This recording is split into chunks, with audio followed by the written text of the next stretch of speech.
Good evening.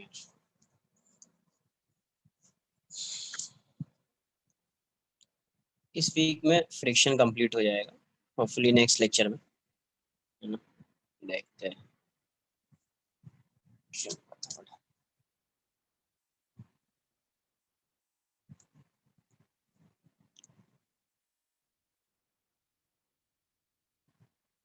ये ऐसा है,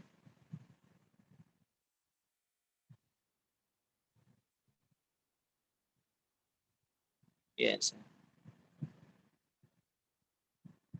5 kg मान लिए, 10 kg। यहाँ पे जो कोएफिशिएंट ब्लॉक ए मान लो, block B, coefficient of friction जो इसका है यहाँ पे 0.6 है। यहाँ पे जो फ्रिक्शन का कोएफिशिएंट दिया हुआ है 0.5 है। और यहाँ पे क्या फोर्स एक अप्लाई कर रहे हैं फोर्स। तो मैं कुछ बना रहा हूँ टेबल, आपको इसको फिल करना है उस टेबल को, ठीक है। तो सबसे पहले देख लो, यहाँ पे एक्सेलरेशन फाइंड करना है ब्लॉक का, फ्रिक्शनल फोर्स फाइंड करना है। तो पहले एफ ए पे मैक्सिमम फ्रिक्शन कितना हो सकता है, F A max, F A S max, ये कितना होगा 0.6 इंटू 50, 30 न्यूटन। और एफ बी एस मैक्स कितना होगा 0.5 इंटू 100, 50। समझो अभी सिस्टम मानेंगे क्या होगा नहीं होगा, सिस्टम तो समझ में आना चाहिए ना कि जब भी ब्लॉक ये ब्लॉक मूव करेगा तो इसको भी मूव करना ही पड़ेगा, है ना। तो सिस्टम अज्यूम करना पड़ेगा। ऐसा एक मैंने क्या बना दिया है, फिल करना है इसको, देखो क्या आता है, ठीक है। ये आपका अप्लाइड फोर्स रहेगा एफ, ये होगा फ्रिक्शन ऑन बी, यहाँ पे tension, tension in the string, friction on A, acceleration of block. दोनों का एक्सेलरेशन क्या आएगा, सेम ही होगा, जब भी मूव करेगा दोनों एक साथ मूव करेगा। मान लेते हैं कि यहाँ पे जो फोर्स लगा रहे हैं अपन, ये 25 न्यूटन, ये कितना है 25 न्यूटन। तो आपको बताना है एफ बी की वैल्यू क्या होगी, टेंशन क्या होगा, एफ ए क्या होगा, एक्सेलरेशन क्या होगा।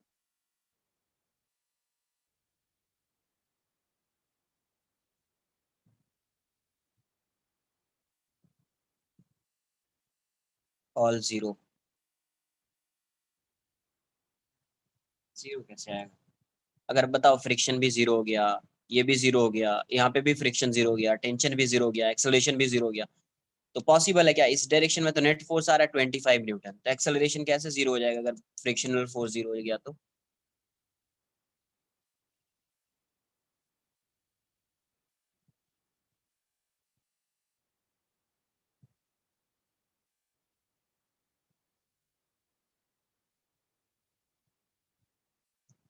देखो यहाँ पे एक चीज तो क्लियर होनी चाहिए कि जब ये ब्लॉक पे आप फोर्स लगा रहे हो तो ये ब्लॉक ही सिर्फ मूव नहीं करेगा। जब आप इस ब्लॉक पे फोर्स लगा रहे हैं तो सिर्फ ये ब्लॉक ही मूव नहीं करेगा, जब भी मूव करेगा दोनों एक साथ मूव करेगा। तो इसको कितना फ्रिक्शन चाहिए, मतलब अप्लाइड फोर्स चाहिए मूव कराने के लिए, तो मिनिमम फोर्स जो चाहिए तो ये 30 और ये 50 है, 80 न्यूटन से ज्यादा चाहिए तभी मूव करेगा, वरना मूव नहीं करेगा। क्लियर है। ऐसा नहीं कि यहाँ पे 50 न्यूटन है तो 50.1 न्यूटन लगाया तो ये तो एक्सेलरेट कर जाएगा, वो कभी नहीं होगा। जब भी मूव करेगा तो दोनों एक साथ मूव करेगा, दोनों किस, है ना, क्योंकि ये स्ट्रिंग है तो स्ट्रिंग का लेंथ चेंज होगा नहीं। ये अगर x आगे जाएगा तो ये भी कितना आगे जाएगा x, तो दोनों का एक्सेलरेशन हमेशा जब भी होगा तो सेम होगा, है ना। तो अगर आप फोर्स यहाँ पे लगाओगे तो ये फोर्स किसको ओवरकम करेगा, इसको, इसको फर्स्ट क्वेश्चन कर रहे हैं। ये फोर्स किसको ओवरकम करेगा, यहाँ के फ्रिक्शन को और यहाँ के फ्रिक्शन। तो जैसे आप 25 न्यूटन का फोर्स लगाओगे, ये 25 न्यूटन जो है इससे इन दोनों के समेशन से क्या है, कम है।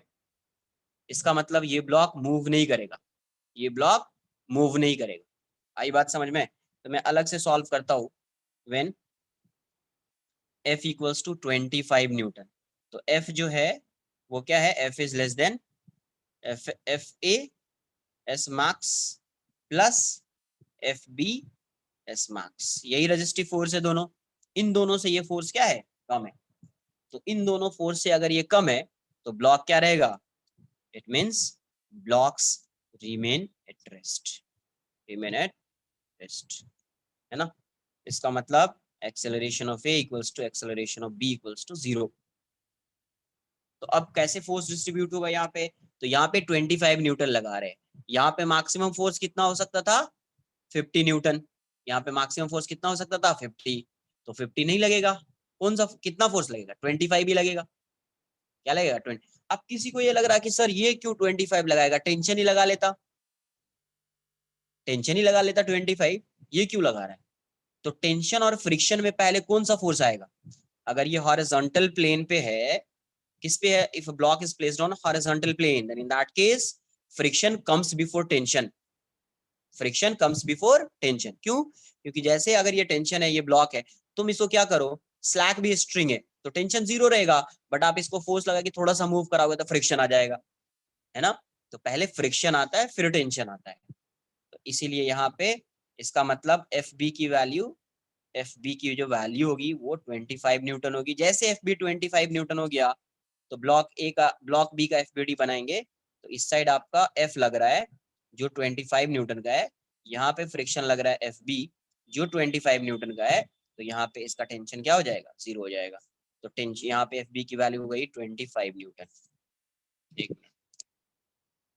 एफ बी हो गया यहाँ पे 25 न्यूटन, टेंशन क्या हो गया 0।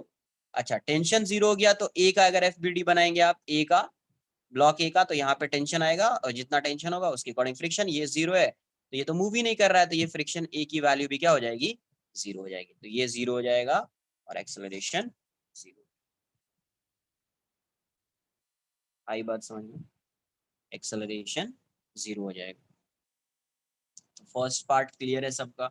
सेकेंड, एफ बी की वैल्यू को मैं 75 न्यूटन कर देता हूँ, कितना 75 न्यूटन। तो अब क्या होगा, तो अभी भी ये क्या है, F S max plus F B S max से कम है ना। ये वैल्यू यहाँ पे कितनी आएगी 50, यहाँ पे 30 है और यहाँ पे 50 है, यहाँ पे 30 है और यहाँ पे 50 है ना। तो यहाँ पे 30 और यहाँ पे 50 है, इसका मतलब क्या है कि अभी भी ये सिस्टम, ये पूरा सिस्टम जो है वो मूव नहीं करेगा। अगर मूव नहीं करेगा मतलब किसमें है, रेस्ट में रहेगा, बट रेस्ट में तो रहेगा। अब एफ बी डी बना लेते हैं, तो when F equals to case 2, या ऐसे लिखो ना, when F equals to 75 newton. थोड़ा लाइट कम करने दो, ज्यादा आ रहा है लाइट। तो 75 न्यूटन, जब इसकी वैल्यू कितनी होगी 75 न्यूटन, तो अभी भी ब्लॉक ए बी का एफ बी डी बनाओ, तो यहाँ पे एफ इक्वल्स टू 75 न्यूटन आएगा। ये तो मूव नहीं करेगा क्योंकि ये लेस देन किससे है, F S F A S max plus F B S max, है ना। तो यहाँ पे पहले फ्रिक्शन आएगा, तो friction F B S max की वैल्यू 50 है, यहाँ पे 50 आ जाएगा, और बाकी बचा फोर्स को कौन बैलेंस करेगा, टेंशन, है ना। क्योंकि एक्सेलरेशन तो 0 है, इसका एक्सेलरेशन क्या है 0 है, तो कैसे आएगा 70 plus 70 equals to 50 plus T. तो यहाँ से टी की वैल्यू कितनी हो जाएगी आपको 25 न्यूटन। क्लियर है। अच्छा एफ बी डी ऑफ ए बनाओगे तो एफ बी डी ऑफ ए कितना आएगा, यहाँ पे टेंशन टी लग रहा है और यहाँ पे फ्रिक्शन तुम्हारा एफ ए है, ये कितना आया 25 न्यूटन। तो ये मैक्सिमम कितना लग सकता 30, बट 30 तो लगेगा नहीं क्योंकि इसका ड्राइविंग फोर्स ये है, इसका ड्राइविंग फोर्स ये है, तो ये 25 न्यूटन है, तो ये भी कितना आएगा 25, ये 25 न्यूटन है तो वो भी कितना आएगा 25 न्यूटन। आई बात समझ में।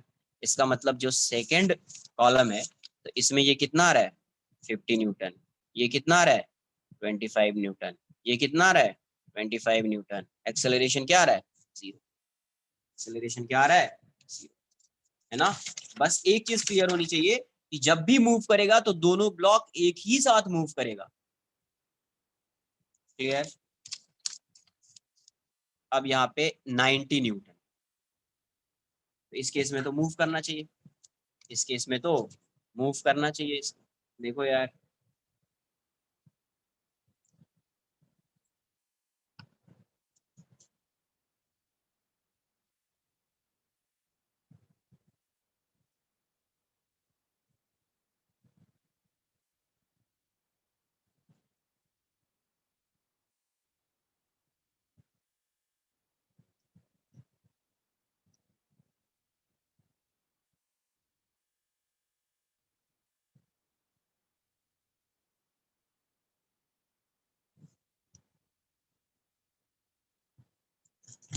तो जब एफ की वैल्यू क्या होगी अभी, when F equals to 90 newton, तो अब क्या होगा, दोनों एक साथ मूव करेगा, है ना, क्योंकि ये उसको ओवरकम कर लिया है। तो ये 90 न्यूटन है, ये बी है, ये ए है, तो क्योंकि ओवरकम कर लिया तो यहाँ मैक्सिमम फ्रिक्शन लगेगा, तो यहाँ पे एफ बी एस मैक्स लगेगा, और ये कितना है 50 न्यूटन आएगा, और यहाँ पे कितना आएगा एफ ए एस मैक्स आएगा, ये कितना आएगा 30 न्यूटन आएगा। तो ऐसा नहीं कि ये 90 है तो ये 50 हो गया तो ये 40 हो जाएगा, अरे अभी एक्सेलरेट करेगा, एक्सेलरेशन ए होगा, है ना। तो नेट फोर्स कितना है, तो 90 minus 50 minus 30 equals to M A total mass, तो 5 प्लस 10, ये कितना आ रहा है 10 इक्वल्स टू 15 ए, तो ए की वैल्यू कितनी आ गई 10/15 2/3 मीटर पर सेकेंड स्क्वायर, मतलब 0.67 मीटर 0.67 मीटर पर सेकेंड स्क्वायर।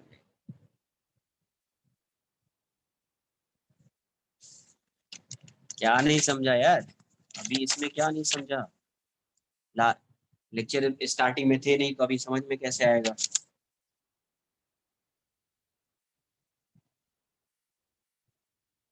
क्या नहीं, किसका क्या पार्ट नहीं समझा ये बोलो।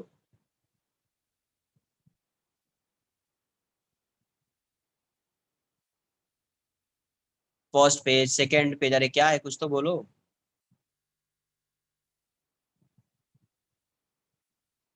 ओके, इसका मतलब कुछ नहीं समझा, है ना।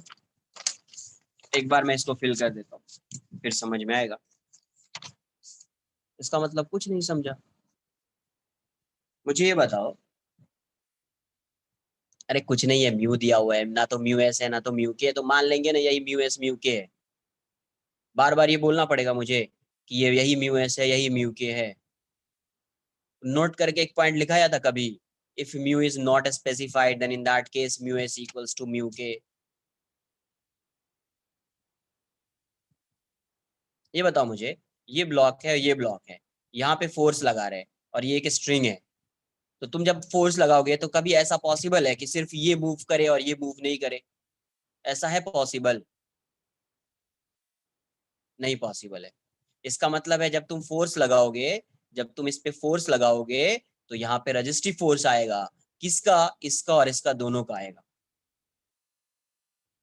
तो ये कब मूव करना स्टार्ट करेगा ये पूरा सिस्टम, जब ये फोर्स, कब ये मूव करना स्टार्ट करेगा, कब ये मूव करना स्टार्ट करेगा, जब ये फोर्स इसके फोर्स को और इसके फोर्स को, यहाँ पे जो फ्रिक्शन लग रहा है और यहाँ पे जो फ्रिक्शन लग रहा है, इसको ओवरकम करेगा। ठीक है, कब ये मूव करना स्टार्ट करेगा, जब ये फोर्स, जब ये फोर्स इसके फ्रिक्शन को और इसके फ्रिक्शन को क्या करेगा, ओवरकम करेगा। तो यहाँ पे फ्रिक्शन की मैक्सिमम वैल्यू कितनी है 30 न्यूटन, यहाँ पे फ्रिक्शन की मैक्सिमम वैल्यू कितनी है 50 न्यूटन। तो इसको मोशन के इस पूरे सिस्टम को एक्सेलरेट कराने के लिए आपको फोर्स की जो रिक्वायरमेंट होगी, that force must be greater then 80 Newton. वो फोर्स क्या होना चाहिए, 80 न्यूटन से ग्रेटर होना चाहिए, otherwise system remains at rest. इतना क्लियर है। तो अब यहां से देखिए, फर्स्ट क्या लिखा, F इक्वल्स टू 25 न्यूटन। तो अब ये बताओ जब F की वैल्यू 25 है, कितना फोर्स चाहिए मूव कराने के लिए, ग्रेटर देन 80 न्यूटन। तो यहाँ पे F 25 है, मतलब F is less then FAS max plus FBS max. इसका मतलब ब्लॉक्स रिमेन एट रेस्ट रहेगा, क्योंकि ये इससे कम है। तो रेस्ट में है तो मतलब एक्सेलरेशन क्या हो जाएगा, 0 हो जाएगा।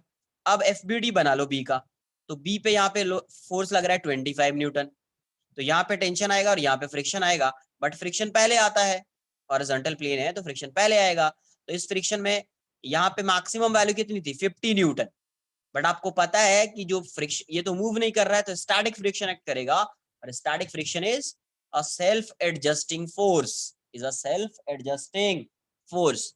तो यहाँ पे 25 न्यूटन है, तो यहाँ पे कितना फोर्स आएगा, 25 न्यूटन आ जाएगा। तो इसका एक्सेलरेशन क्या है, 0 है।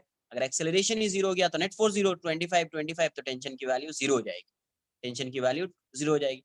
अब ब्लॉक ए का एफबीडी बनाइए, तो ब्लॉक ए पे इस डायरेक्शन में क्या आएगा, टेंशन आएगा, और इस डायरेक्शन में फ्रिक्शन आएगा। तो ये वैल्यू टेंशन 0 है, इसका एक्सेलरेशन भी 0 है, तो यहाँ ये फोर्स भी क्या हो जाएगा, 0 हो जाएगा, क्योंकि ये 0 है तो ये भी 0 होगा। क्यों, क्योंकि नहीं तो एक्सेलरेशन 0 नहीं हो पाएगा। आई बात समझ में? तो फर्स्ट वाला ये हो गया, क्लियर है?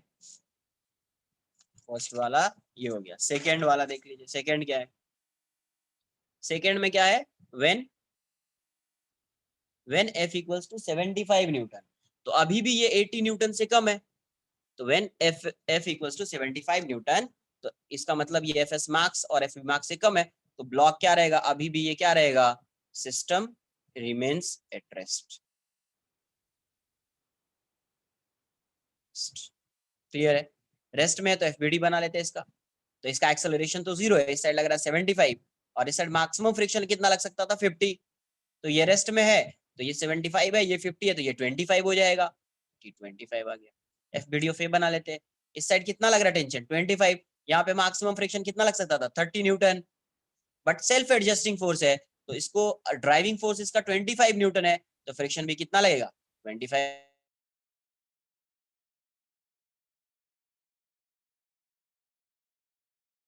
न्यूटन। इसका एक्सेलरेशन क्या है, ये तो ग्रेटर हो गया किसके, F S max plus F B S max, इससे ग्रेटर हो गया, ये 90 न्यूटन हो गया, तो यहाँ पे 90 न्यूटन लग रहा है। तो अब तो ये सिस्टम मूव करेगा ना यार, इसका एक्सेलरेशन ए मान लेते हैं, तो दोनों को तो मूव कराएगा ये फोर्स। तो ये 50 है, तो ओपोजिंग फोर्स कितना है तुम्हारा, ओपोजिंग फोर्स है ये 50 और ये 30, तो 90 minus 50 minus 30 equals to total mass into A. तो यहाँ से ए की वैल्यू आ गई 0.67 मीटर पर सेकंड स्क्वायर, है ना? तो यहाँ से अपन ने क्या फाइंड किया पहले, तो यहाँ पे फ्रिक्शन कितना आएगा, यहाँ पे फ्रिक्शन 50 न्यूटन आ गया है, और यहाँ पे फ्रिक्शन 30 न्यूटन आ गया है, और यहाँ पे टेंशन अभी नहीं फाइंड किया है, ये आ गया 0.67 मीटर पर सेकंड स्क्वायर आ गया। टेंशन फाइंड करना बचा, ठीक है? तो टेंशन कैसे आएगा, एफबीडी से आएगा वो, क्या 33 कहाँ है, क्या बोल रहे हो? और टेंशन की बात कर, एफबीडी बना दे, किसी का भी एफबीडी बना लो, FBD of block B, FBD of block B. तो ब्लॉक बी का एफबीडी क्या आएगा, तो यहाँ पे ब्लॉक बी है और ये 10 kg है, इस साइड फोर्स लग रहा है 90 न्यूटन का, यहाँ पे फ्रिक्शन लग रहा है आपको 850 न्यूटन का, और यहाँ पे टेंशन टी आएगा, और इसका एक्सेलरेशन ये है 2/3 मीटर पर सेकंड स्क्वायर। तो यहाँ से क्या लिखोगे तुम, 90 minus 50 minus T equals to 10 है, तो वैल्यू कितनी आ जाएगी, 40 minus T equals to 10 into 2/3।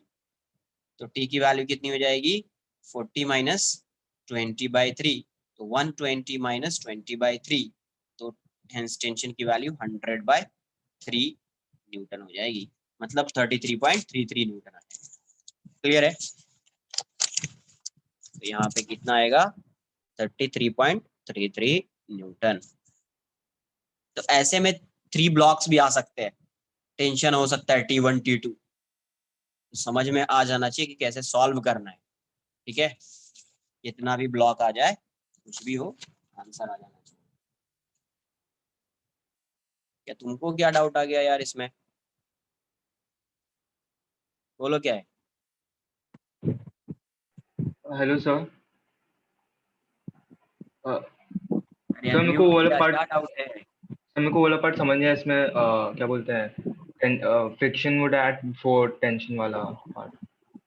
वही इंटरेस्ट कर देते हो, बताओ म्यूट कर दूं क्या इसको?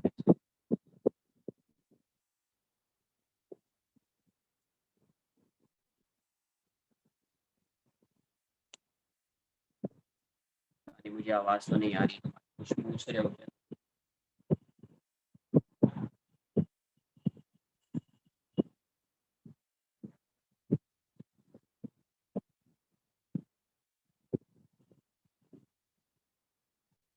नेक्स्ट क्वेश्चन देखो।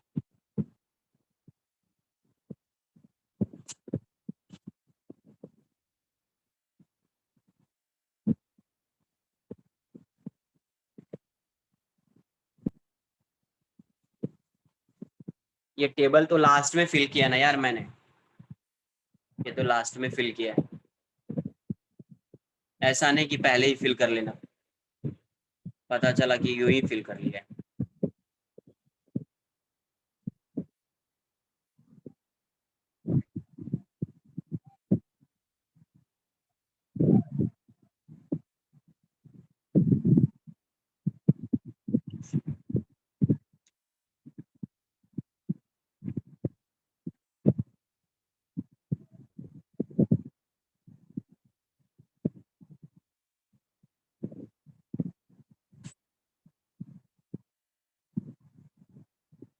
अरे हो गया ना?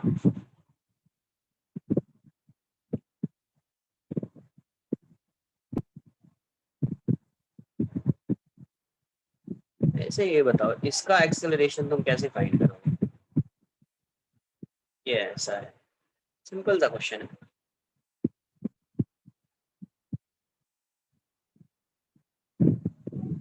2 kg है, 5 kg है, म्यू की वैल्यू 0.2 है, ठीक है। Find the acceleration of block, find find the acceleration of blocks, find the acceleration of blocks.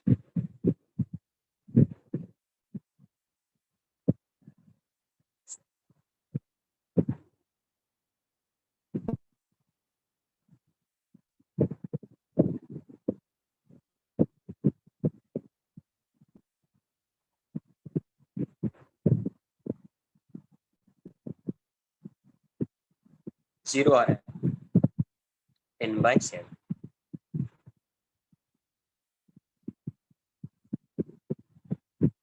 Simple है बहुत, तो सिंपल सा ही देख लेते। सबसे पहले यहाँ से देखो, यहाँ पे फ्रिक्शन कितना आएगा, सिंपल सा क्वेश्चन है।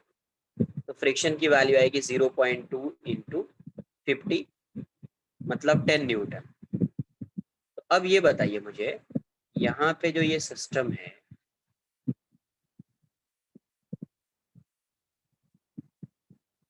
तो यहाँ पे लग रहा है 20 न्यूटन, और यहाँ पे फोर्स कितना लग सकता है, 10 न्यूटन। तो यहाँ पे अगर 20 न्यूटन लग रहा है और इस साइड 10 न्यूटन ही लग सकता है, तो ये तो एक्सेलरेट करेगा यार इस डायरेक्शन में। तो एक्सेलरेशन क्या होता है, supporting force minus opposing force upon total mass. तो देखो ये मोशन को सपोर्ट कर रहा है और ये एक्सेलरेट इस डायरेक्शन में कर रहा है, तो इसके मोशन का ये ओपोज कर रहा है। तो सपोर्टिंग फोर्स 20, ओपोजिंग फोर्स 10, मास 5+2, तो आंसर 10/7 जिसका आया है करेक्ट।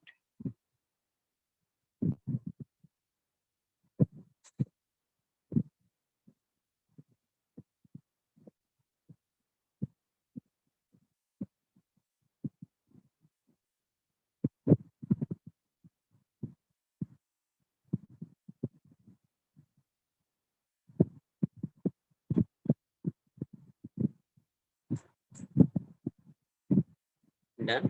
अब मुझे बताओ, पुल करना इजी होता है या पुश करना इजी होता है? किसी भी ऑब्जेक्ट को या ब्लॉक को आपको पुल करना है और पुश करना है, तो आप क्या करोगे उसको? पुल और पुश दोनों में से कोई भी आप चूज कर सकते हैं, तो आप क्या करेंगे, पुल करेंगे या पुश करेंगे?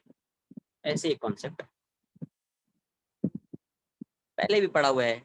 तो पुशिंग एंड पुलिंग, बस थोड़ा सा पुल करना इजी है ना, है ना। वो क्यों इजी है थोड़ा सा देख लेते हैं। पुशिंग एंड पुलिंग, ये ब्लॉक है, इसका मास m है, यहाँ पे कोएफिशिएंट ऑफ फ्रिक्शन म्यू है। अब क्या कर रहे हो, अगर आप पुश कर रहे हो तो ऐसा फोर्स लगाओगे,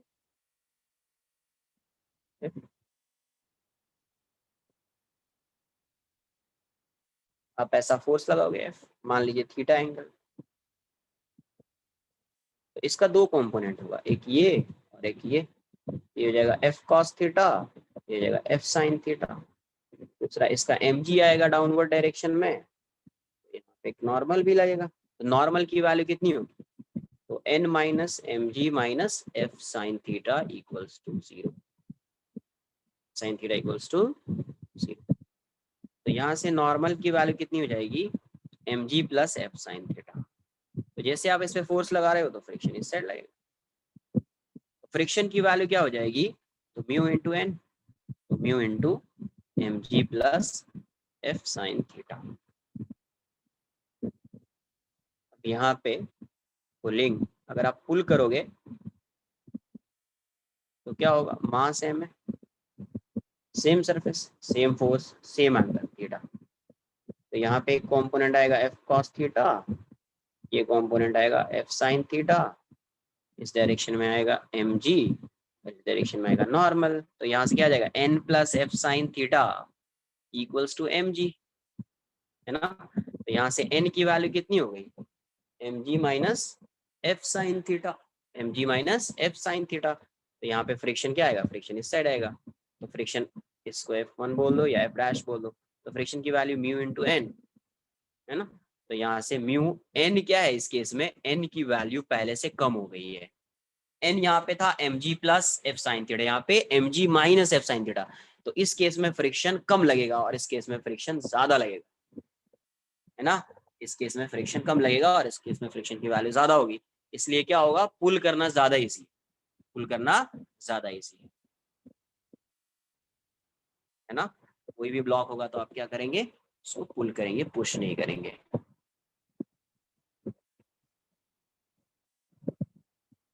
ऐसे ही एक सिंपल सा क्वेश्चन है, इस पे तो नहीं है, नोट करना है।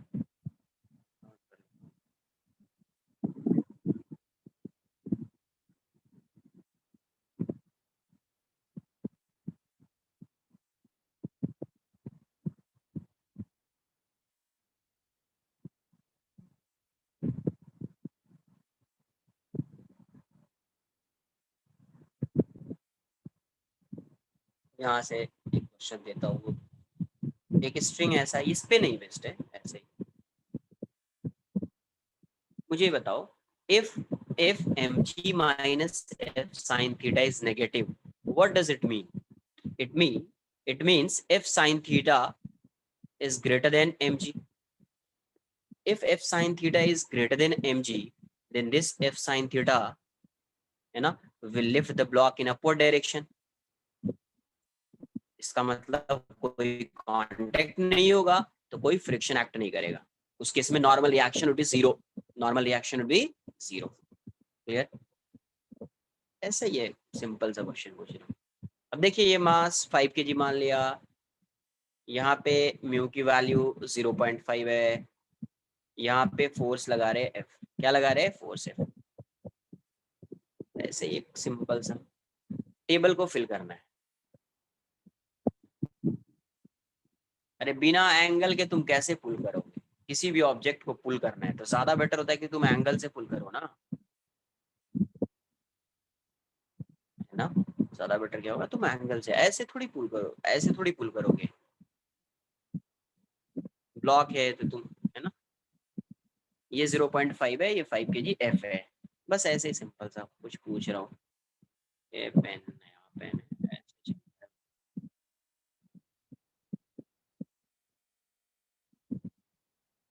F, friction, tension, acceleration. यहाँ पे आपको एफ है, ये आपका फ्रिक्शन है, ये आपका टेंशन है और ये एक्सेलरेशन है। ऐसे ही पहले ही सॉल्व किया है, बताओ एफ की वैल्यू अगर मैं लिख दूं यहाँ पे, यहाँ से एफ एस मैक्स कितना आएगा, एफ एस मैक्स कितना हो जाएगा 0 पॉइंट लिमिटिंग फ्रिक्शन या एफ एल बोल दो इंटू 50, तो ये आ जाएगा 25 न्यूटन। मान लेते हो एफ की वैल्यू 10 न्यूटन है, फिर 20 न्यूटन है और फिर 30 न्यूटन है। तो इस यहाँ पे पहले फ्रिक्शन और टेंशन में क्या आएगा, हॉरिजॉन्टल प्लेन है। In case of horizontal plane friction comes before tension, friction comes before tension, है ना। तो देखो यहाँ से 10 न्यूटन है, ये मूव नहीं करेगा क्योंकि यहाँ पे 25 न्यूटन है ना। तो ये मूव नहीं करेगा, तो यहाँ पे कितना आएगा 10 न्यूटन आएगा, ये 10 है तो ये वाली वैल्यू टेंशन 0 हो जाएगी और ये कितना हो जाएगा 0 हो जाएगा। 20 न्यूटन है तो भी मूव नहीं करेगा, ये 20 न्यूटन आ जाएगा, ये 0 हो जाएगा, ये भी 0 आ जाएगा। अब मान लो 30 न्यूटन है तो ये कितना रहेगा, ये तो 25 ही रहेगा, ये 25 ही रहेगा और ये कितना आ जाएगा। वेरी गुड, यही तो मैं सोच रहा था कि यहाँ 30 लगाऊं तो ये 25 कर दो, टेंशन को तुम 5 कर दो, तो एक्सेलरेशन को कितना करोगे 0। एक्सेलरेशन का मूव थोड़ी करेगा, ये आगे थोड़ी जाएगा, एक्सेलरेशन 0। मान लो ये 40 होता तो ये 25, ये 15, ये 0। ये बात समझ में,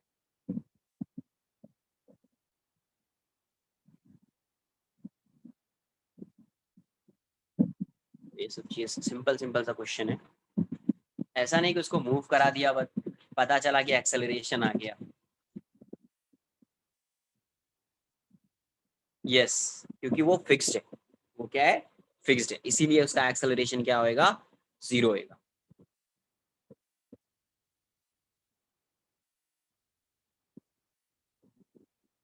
नेक्स्ट क्वेश्चन ऐसा है, मान लीजिए ये ब्लॉक है, इसका मास m, यहाँ पे कोएफिशिएंट ऑफ फ्रिक्शन म्यू, ये फोर्स लगा रहे हैं F, ये एंगल है थीटा। क्वेश्चन में पूछा गया find the minimum value of force, minimum value of force, find the minimum value of force required to move a block,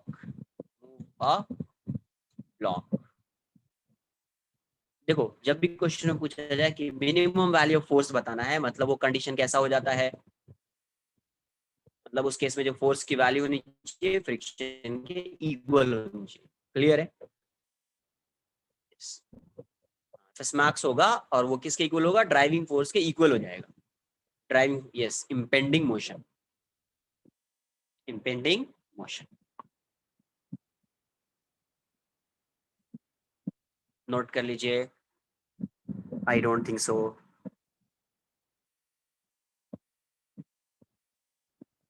answer बताओ तो एक बार देखते हैं क्या आता है तुम्हारा।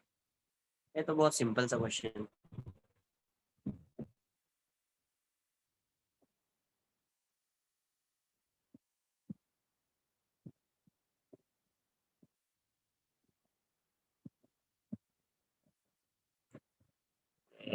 नोट करो, आंसर बताओ तुम इसका, ठीक है। अरे सबका हो रहा है क्या,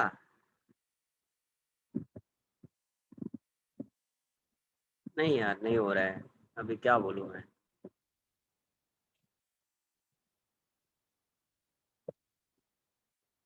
ठीक है, इसका आंसर बताइए। थीटा इज नॉट गिवन, ये वेरिएबल है, थीटा वेरिएबल है, ये गिवन नहीं है।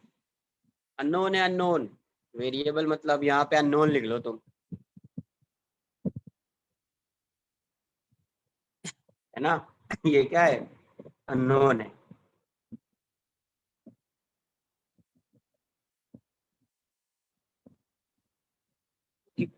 थीटा के टर्म्स में नहीं चाहिए मुझे, थीटा के टर्म्स में आंसर नहीं चाहिए, ये वेरिएबल है, अननोन है।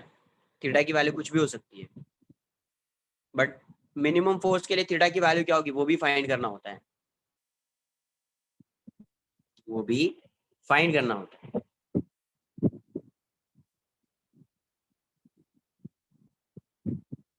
फिर से थीटा नहीं चाहिए मुझे, थीटा में आंसर आना ही नहीं चाहिए। क्वेश्चन में क्या बोला, मिनिमम ना, तो इस मिनिमम का कुछ तो रहा होगा ना यार। इस यहाँ पे जो एक वर्ड आ गया है मिनिमम, तो कुछ तो सिग्निफिकेंस होगा ना यहाँ पे।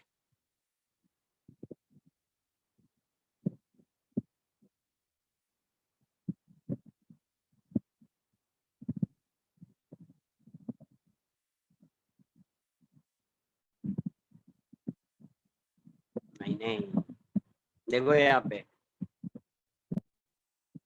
सबसे पहले नॉर्मल जैसे सॉल्व करते हैं वैसे मैं सॉल्व करता हूँ इसको। जैसे सॉल्व करते हैं, थीटा अगर 90 डिग्री हुआ तो मूव ही नहीं करेगा ना वो। F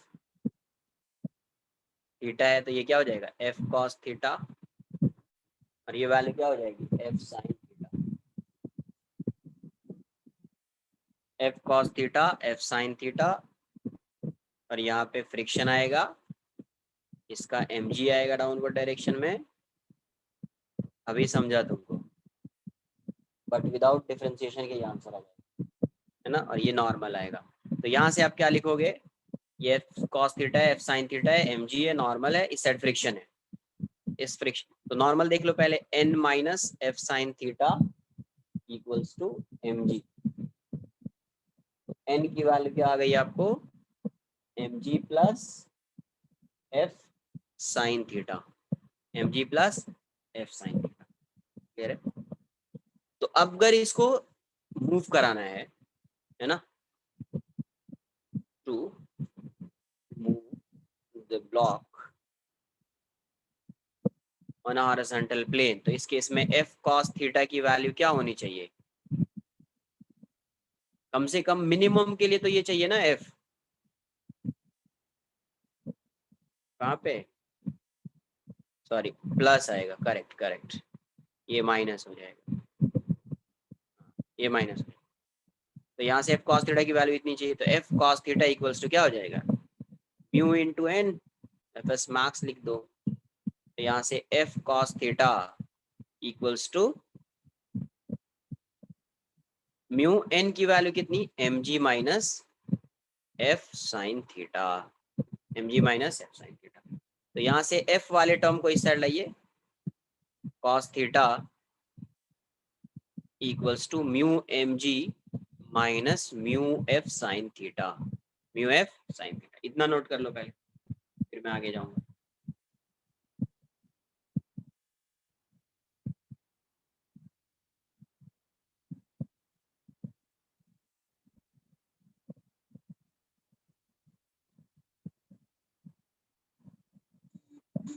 done. तो यहाँ से देखिए, एफ को एक साइड लाते हैं, एफ को एक साइड लाते हैं, तो F cos theta plus mu F sine theta equals to क्या आएगा, म्यू एम जी। तो यहाँ से एफ की वैल्यू क्या हो जाएगी, cos theta plus mu sine theta equals to mu M G. तो एफ कितना आ गया आपका, ये हो गया mu M G by cos theta plus mu sine theta, ये आएगा एफ।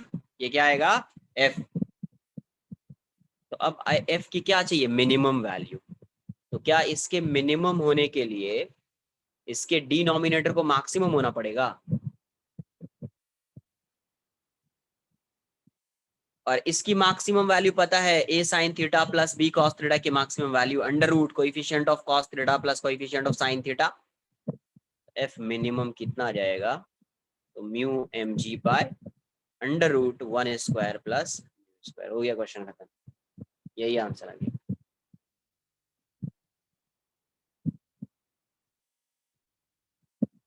क्लियर।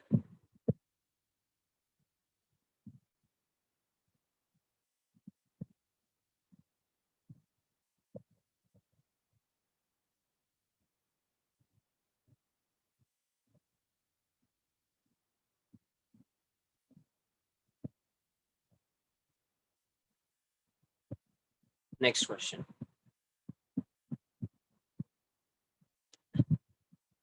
ये 37 डिग्री है, यहाँ पे रख दिया एक ब्लॉक, इसका मास जो है ये 4 kg है, यहाँ पे कोएफिशिएंट ऑफ फ्रिक्शन 0.4 है, और यहाँ पे एक स्प्रिंग लगा दिया है, spring.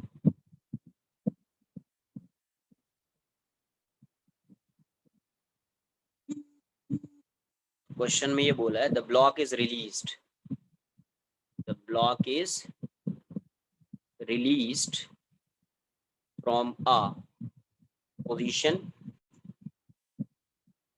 the block is released from a position where the spring is stressed by x, when the spring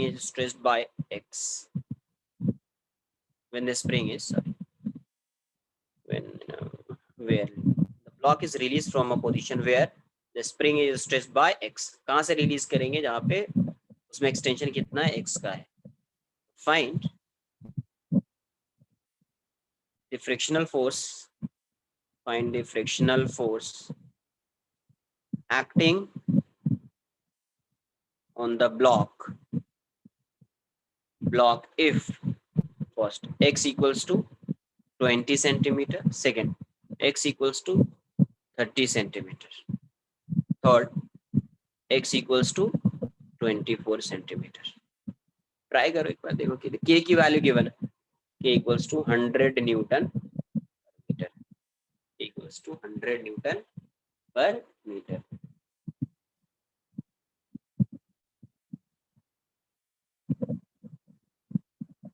k equals to 100 newton per metre, है ना।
देख लेते क्या आएगा।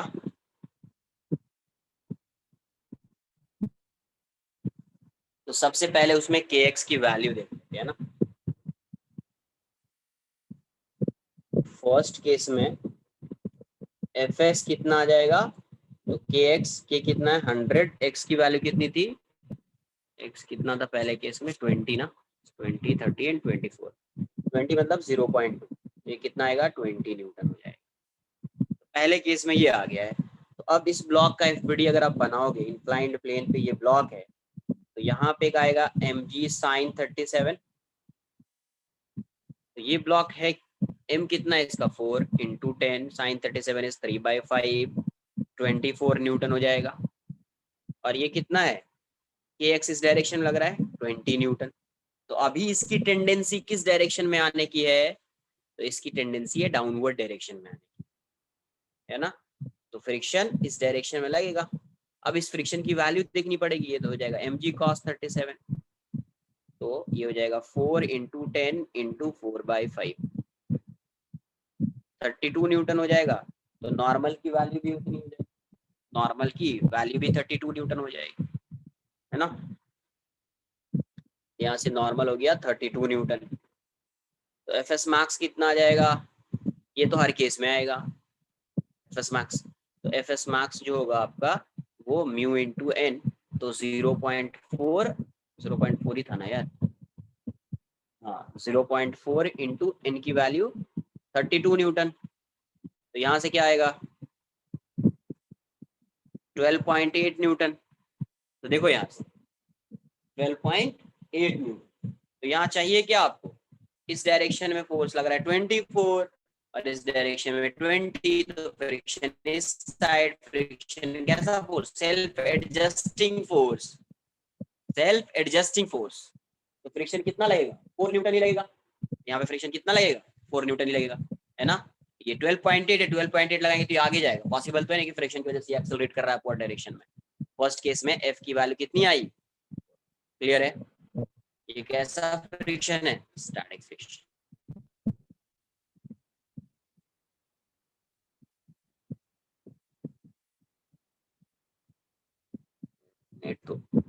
नेट तो सही चल रहा है मेरा यार, एक मिनट, नेट तो सही चल रहा है,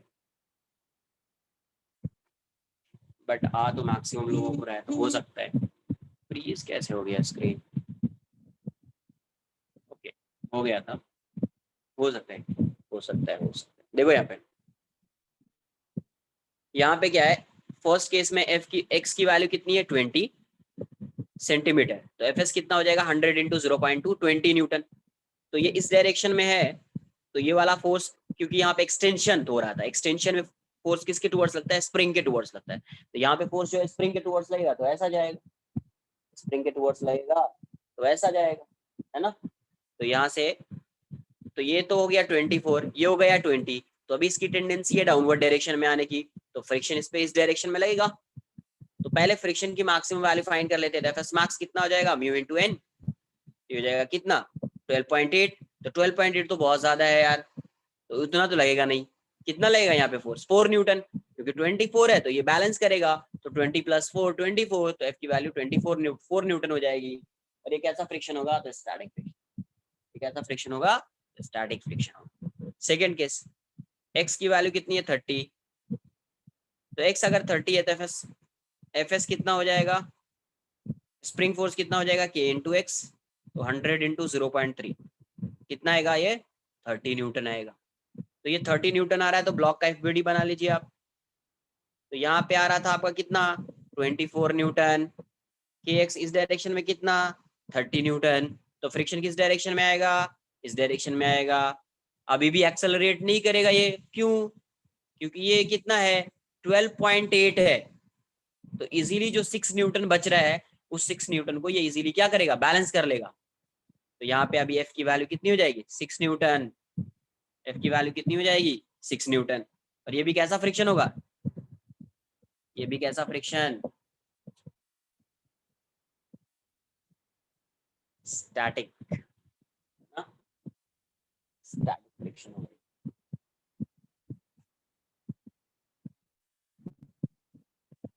अरे मूव ही नहीं कर रहा है ना, जब मूव करेगा तब तो आएगा ना काइनेटिक फ्रिक्शन।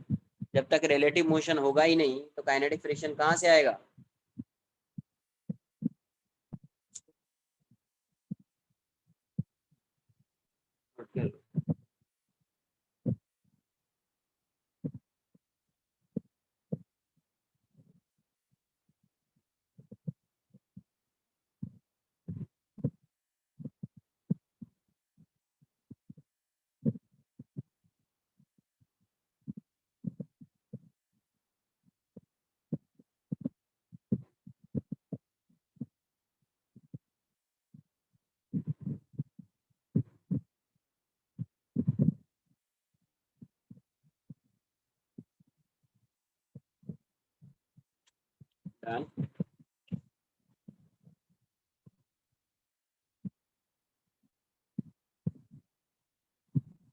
थर्ड में क्या था, एक्स की वैल्यू 24 सेंटीमीटर है, तो एफ एस कितना आ जाएगा के एक्स 100 इंटू 0.24, ये 24 न्यूटन हो जाएगा।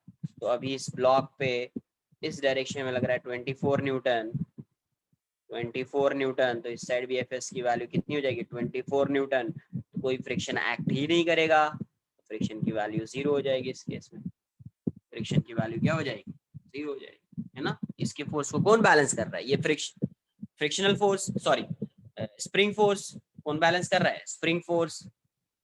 तो फ्रिक्शन की वैल्यू क्या हो जाएगी, 0 हो जाएगी। ये मूव तो कर ही नहीं रहा है, ये मूव तो कर ही नहीं रहा है, ये 0।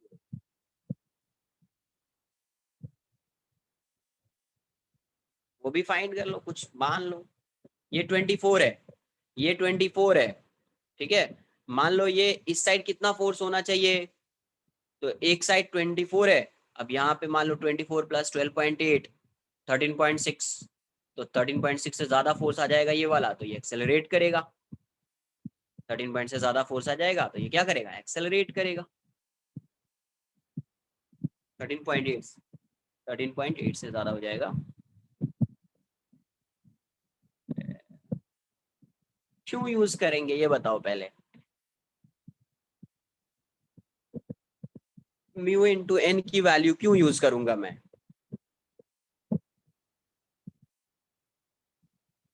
देखो मुझे लग रहा है कि तुमको कॉन्सेप्ट नहीं आया है समझ में, ठीक है।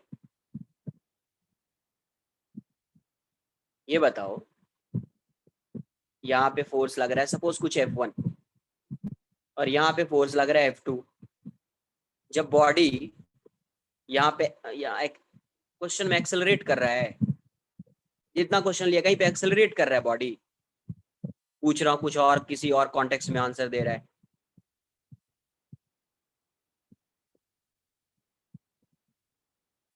अभी जितना केस किया है उसमें कहीं पे एक्सेलरेशन हो रहा है, एक्सेलरेशन 0 आ रहा है। मुझे बताओ ना, यहाँ पे फोर्स लग रहा है F1, इस साइड फोर्स लग रहा है F2। अब इन दोनों, यहाँ पे मान लो 10 न्यूटन है, यहाँ पे 14 न्यूटन है, और यहाँ पे फ्रिक्शन की वैल्यू मान लीजिए 8 न्यूटन है। तो ये 14 न्यूटन है तो इसकी टेंडेंसी इस डायरेक्शन में जाने की है, तो फ्रिक्शन इस साइड लगेगा। तो फ्रिक्शन क्या करेगा, अगर मैं यहाँ पे 8 न्यूटन लगा दूंगा तो ये इस डायरेक्शन में एक्सेलरेट करने लगेगा। बट ऐसा पॉसिबल है कि आप ब्लॉक को यहाँ पे रख रहे हो, इस डायरेक्शन में आप 14 न्यूटन लगा रहे हो, इस डायरेक्शन में 10 न्यूटन लग रहा है, तो ये ब्लॉक इस डायरेक्शन में एक्सेलरेट करेगा। ये है पॉसिबल है, नहीं है। इसका मतलब ये ब्लॉक किस में रहेगा, रेस्ट में रहेगा। क्यों, क्योंकि यहाँ पे जो 10 है, ये जो 4 न्यूटन नेट फोर्स अभी 4 न्यूटन है, 4 न्यूटन नेट ड्राइविंग फोर्स किस डायरेक्शन में, इस ब्लॉक पे नेट ड्राइविंग फोर्स कितना है, 4 न्यूटन। नहीं समझ लो अच्छे से समझो, ये क्या है, net driving force, net driving force 4 Newton है, तो यहाँ पे फ्रिक्शन एक्ट करेगा। अब देखेंगे कि फ्रिक्शन, ये 4 न्यूटन की वैल्यू क्या है, less than F S max. इसका मतलब block remains at rest, block remains at rest. ये अगर रेस्ट में है, ये अगर रेस्ट में है, इसका मतलब ये हुआ ना कि यहाँ पे जो फ्रिक्शन आएगा वो कैसा आएगा, स्टैटिक। और ये कितना होता है, ये ड्राइविंग फोर्स के इक्वल होता है, F इक्वल्स टू 4 न्यूटन आएगा। कितना आएगा, ठीक है।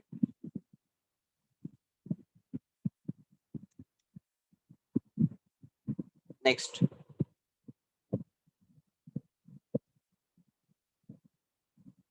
ये थीटा है, यहाँ पे मास m है, यहाँ पे मैं एक फोर्स लगा रहा हूँ इंक्लाइंड प्लेन के parallel.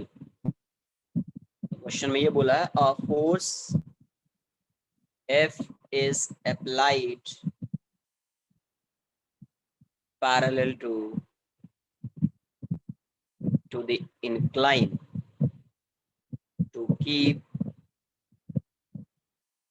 the block at rest. Find the range of F which will serve the purpose.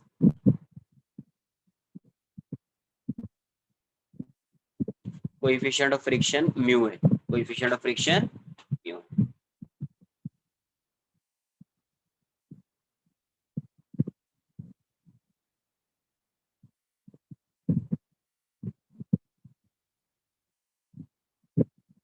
Force लगा रहे हैं पैरेलल इंक्लाइन प्लेन के, तो आप, और ये ब्लॉक किस में रहना है, रेस्ट में रहना है, तो what will be the range of F so that block remains at rest on an inclined plane.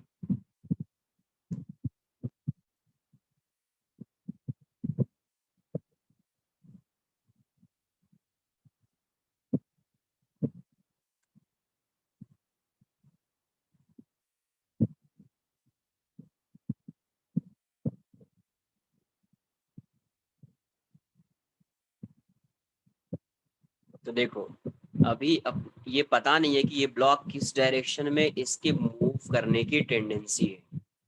हो सकता है कि अगर आप फोर्स F लगा रहे हो तो इसकी टेंडेंसी मोशन की इस डायरेक्शन में आ जाए, या आपको हो सकता है कि mg अगर ग्रेटर होगा F से, if mg is greater then F तो इसकी टेंडेंसी डाउनवर्ड डायरेक्शन में आ जाए, है ना।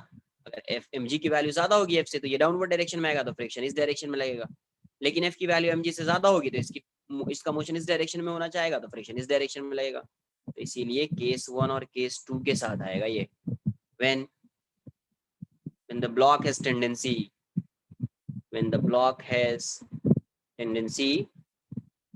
to slide down, जब इस ब्लॉक की टेंडेंसी, क्योंकि यही इंपॉर्टेंट है, इसी से फ्रिक्शन का डायरेक्शन डिसाइड होगा।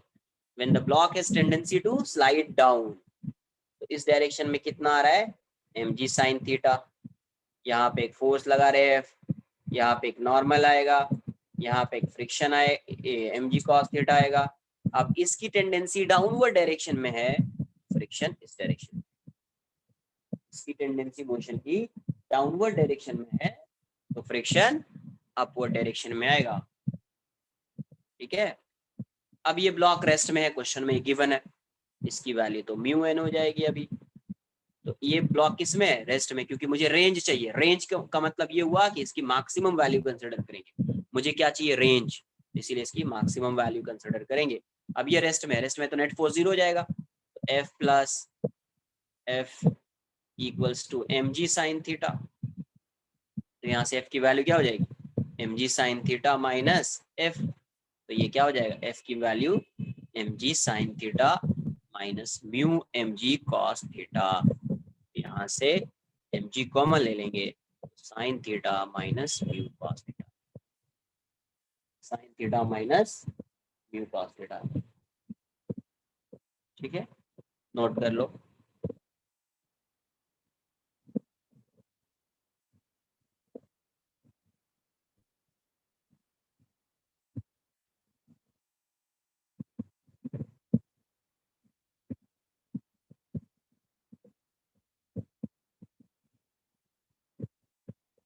नहीं मैक्सिमम के टर्म्स में नहीं लिखना है, अभी इसकी टेंडेंसी है किस डायरेक्शन में जाने की, डाउनवर्ड्स, क्योंकि थीटा इंक्लाइंड प्लेन तो गिवन है ना यार, थीटा तो गिवन है क्योंकि इंक्लाइंड प्लेन गिवन है, ऐसा थोड़ी कि इंक्लाइंड प्लेन चेंज हो रहा है।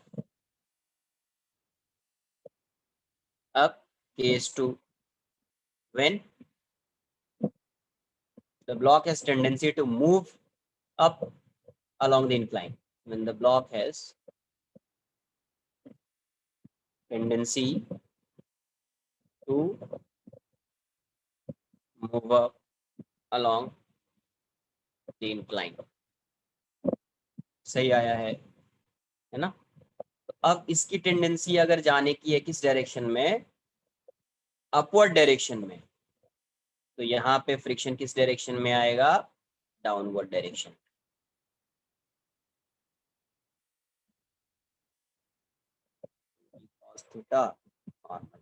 तो अगर अभी भी ये रेस्ट में है, रेस्ट में तो F की वैल्यू क्या हो जाएगी, F plus mg sin theta, F की वैल्यू हो जाएगी, ये F होगा mu n plus mg sin theta. F कितना आ जाएगा, mu mg cos theta plus mg sin theta, F आ जाएगा आपका mg कॉमन ले लीजिए, sin theta plus mu cos theta. तो देखो अब क्या है, अगर इसकी वैल्यू मिनिमम वैल्यू वो थी, यहाँ पे प्लस आ रहा है तो ये मैक्सिमम है, तो वहां से लेकर अगर यहाँ तक लाई कर रही है ना वैल्यू, तो उस केस में क्या होगा, उस केस में वो रेस्ट में रहेगा, ये रेस्ट में रहेगा।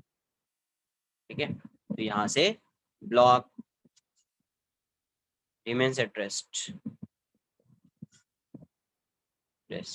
when F क्या होगा, F is greater than equal to mg into sin theta minus mu cos theta equals to mg into sin theta plus mu cos theta. क्योंकि फ्रिक्शन को मैक्सिमम लिया है तो फ्रिक्शन की वैल्यू बीच में कुछ भी हो सकती है, मैक्सिमम से कम भी हो सकती है, तो भी रेस्ट में होएगा ही, तो इसीलिए लिमिट यहाँ से यहाँ तक आएगा।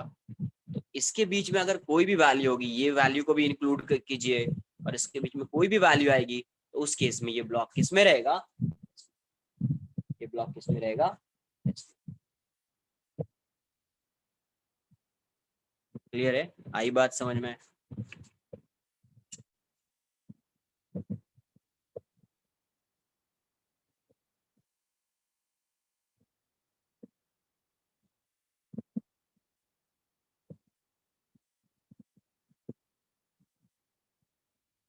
नेक्स्ट लिखेंगे motion of blocks on an inclined plane. अब दो ब्लॉक को एक साथ मूव करा रहे हैं, तो फिर देखते हैं क्या चेंजेस आ रहे हैं। दो ब्लॉक को एक साथ मूव कराएंगे तो क्या हो सकता है, उसको भी कंसिडर करेंगे अपन।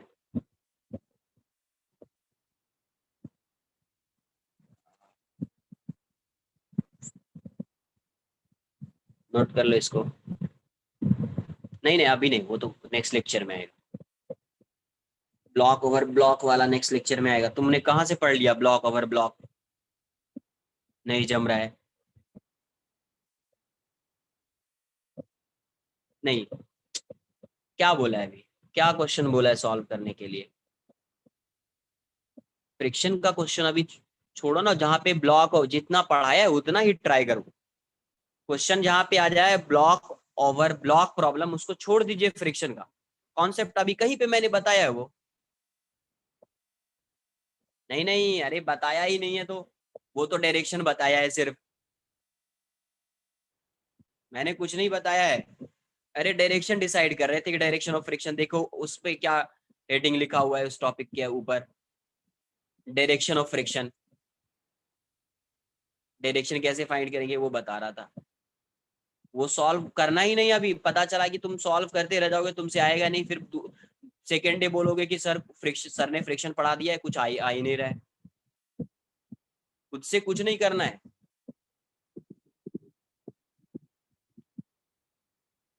सोच रहा हूँ ये तो ब्लॉक ओवर ब्लॉक प्रॉब्लम हुआ ही नहीं है, तो ये कहाँ से आ गया यार ये।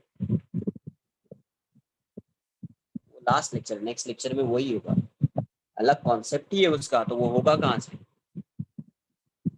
नेक्स्ट लिखेंगे motion of blocks, motion of blocks on an inclined plane.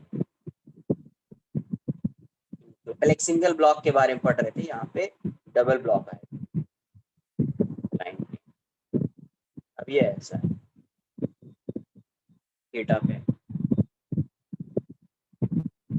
ये ब्लॉक है, ये दूसरा है, मान लीजिए ब्लॉक ए ब्लॉक बी, इसका मास m1, इसका मास m2, यहाँ पे कोएफिशिएंट ऑफ फ्रिक्शन μ1 और इसके ऑन द सरफेस में कोएफिशिएंट ऑफ फ्रिक्शन μ2। तो सबसे पहले ये चीज गिवन है कि tan थीटा जो है ग्रेटर देन μ1 है and tan theta greater than μ2 है।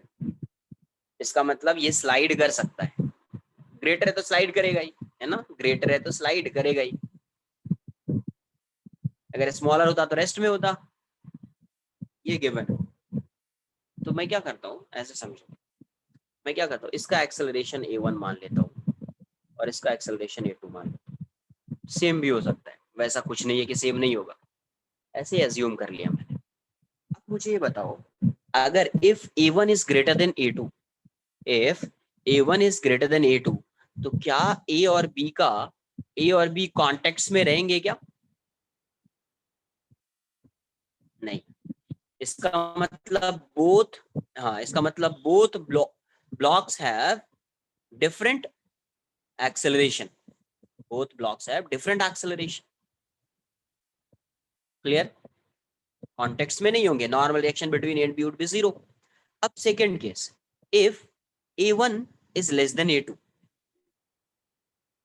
या A2 is greater than A1, if A2 is greater than A1, तो इस केस में क्या होगा,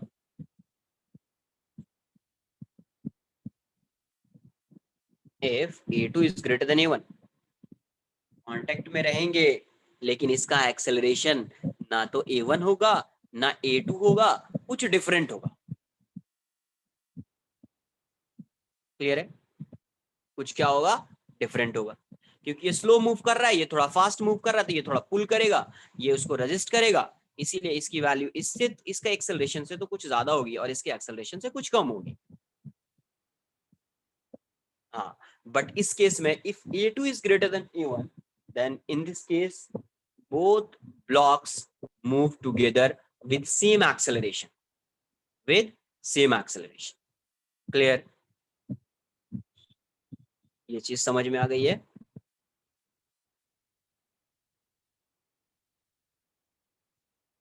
ये दोनों डिफरेंट दिया हुआ है, ये वेरी गुड।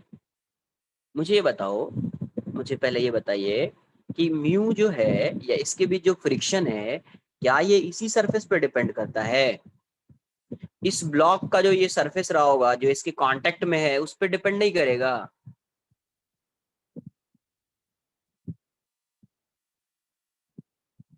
तो फिर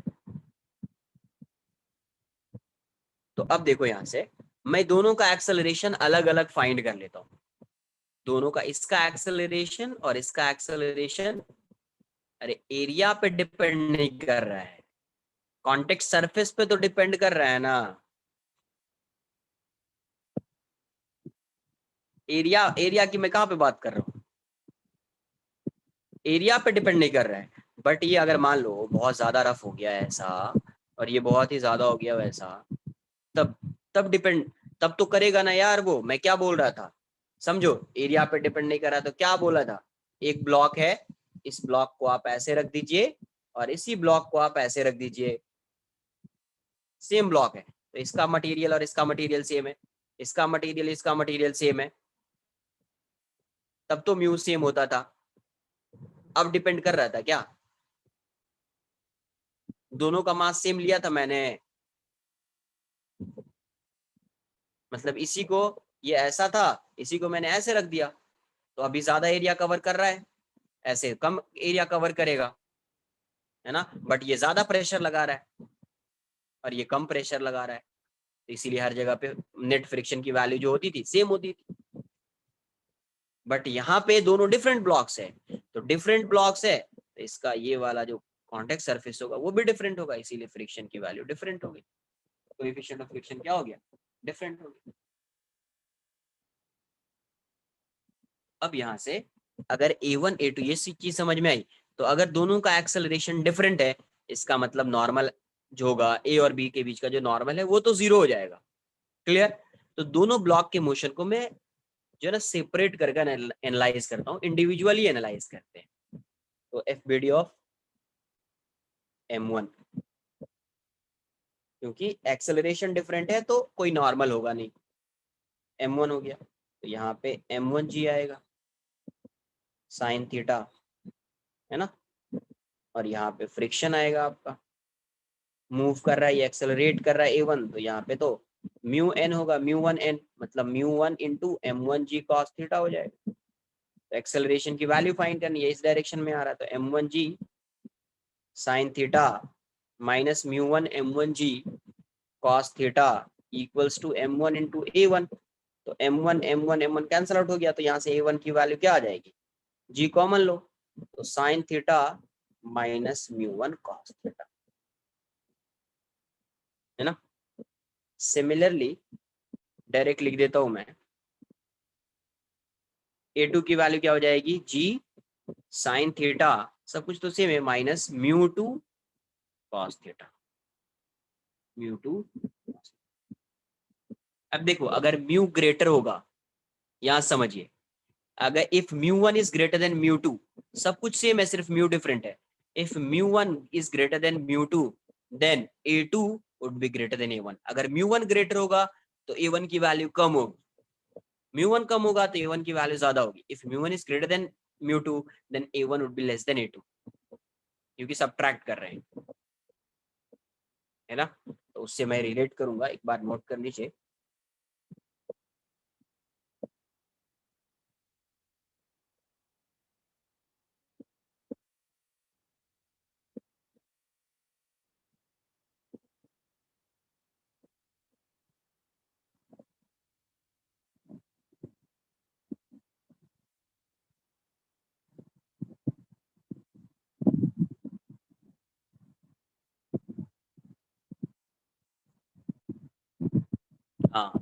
आएगा आएगा, उसको मैं आगे बात करूंगा ना, आएगा। तो पहले फिर भी A1 A2 तुमको अलग से फाइंड करना पड़ेगा ना यार, तभी तो समझ में आएगा कौन सा ग्रेटर है कौन सा स्मॉलर है, तभी तो नॉर्मल आएगा।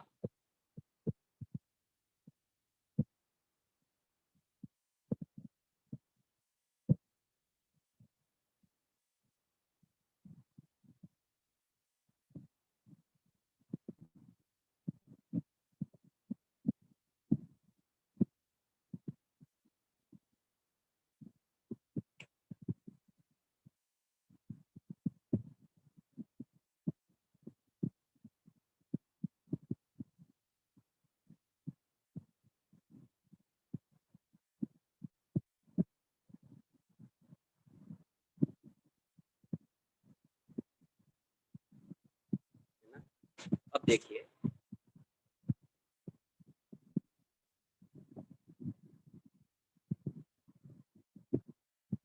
Case one, when mu1 is greater then mu2, तो अगर ऐसा है देन क्या हो जाएगा, A1 is less than A2।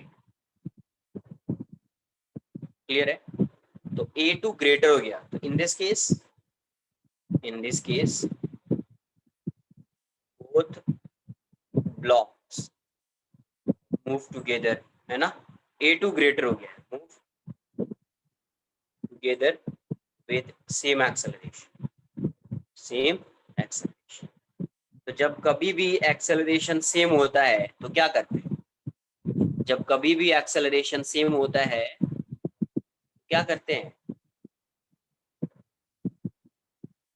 And normal between, ये भी लिख दो, and normal between A and B is non zero, non zero, system correct. जब कभी भी एक्सेलरेशन ये होगा तो एक सिस्टम मान लेंगे, सिस्टम में क्या हो जाएगा, m1 प्लस m2, इस डायरेक्शन में क्या आएगा, m1 प्लस m2 इंटू जी साइन थीटा, और यहाँ पे फ्रिक्शन आएगा तो यहाँ पे फ्रिक्शन F1 प्लस F2 हो जाएगा, दोनों फ्रिक्शन को ऐड कर देंगे, M1 का भी M2 का भी, इसका कितना आएगा, म्यू1 into N into M1 G cos theta, और दूसरे का क्या है, म्यू2 into M2 G cos theta.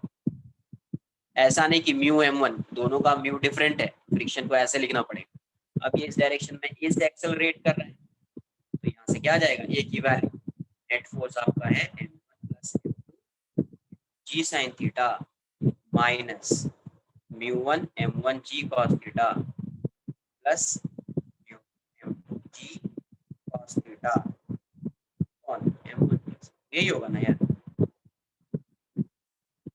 Net force ये हो गया equals to mass into acceleration, mass into acceleration.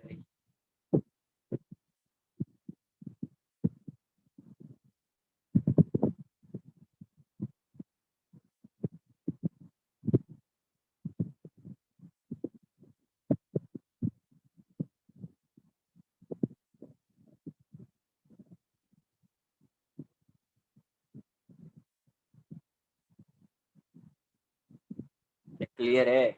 आई बात समझ में कुछ?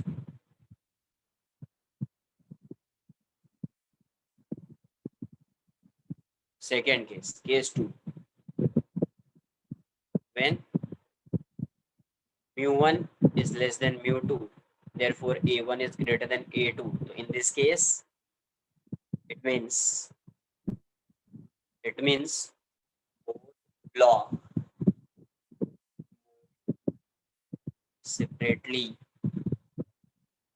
with a different acceleration, with different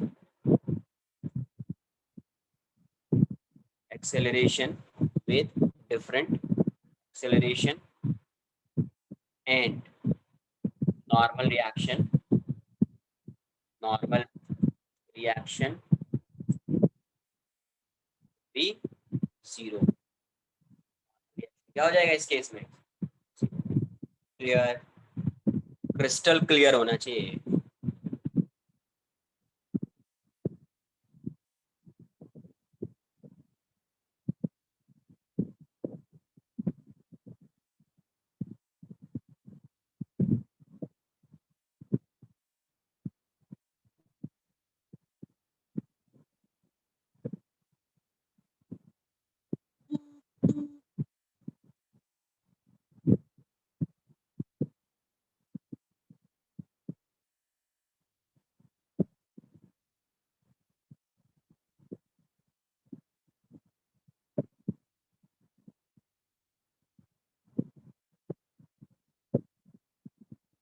note कर लिया इसको, क्वेश्चन कर लेते, देखते कितना आ रहा है तुम्हारा आंसर।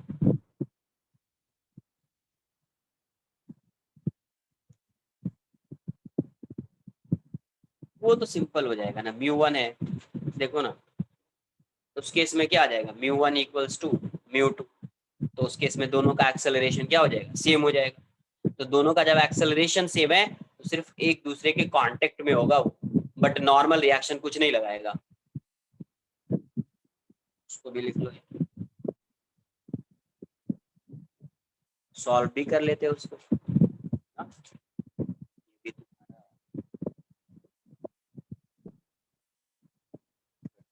H3 भी बना देते हैं आज।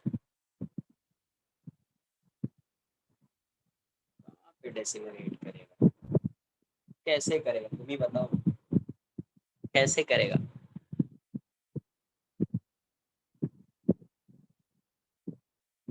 H3 से पहले तुम थोड़ा सा, क्या तुम्हारे इसमें, तुम किस कॉन्टेक्स्ट में ये बात कर रहे हो कि कैसे डेसिमल, ये ब्लॉक रख दिया, तो ब्लॉक अगर मूव कर रहा है डाउनवर्ड डायरेक्शन में, इसका मतलब ये हुआ ना यार, यहाँ पे जो एम जी साइन थीटा है वो यहाँ पे जो एफ एस मैक्स है उस फ्रिक्शन को ओवरकम कर रहा होगा, तभी तो ये इस डायरेक्शन में मूव करेगा। ओवरकम नहीं करेगा तो ये तो रेस्ट में ही रहेगा ना। तो अगर ये इसको ओवरकम कर रहा है, इसकी वैल्यू इससे ज्यादा है, तो कभी ये रिटार्ड करेगा डाउनवर्ड डायरेक्शन में।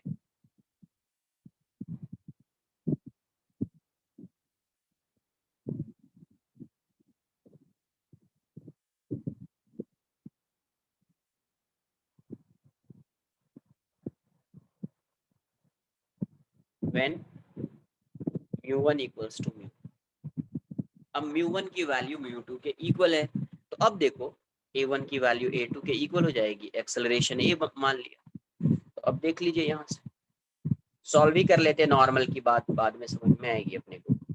M1 M2 है, इसका एक्सेलरेशन A है और इसका भी एक्सेलरेशन A है, तो FBD बना देते हैं, FBD of M1,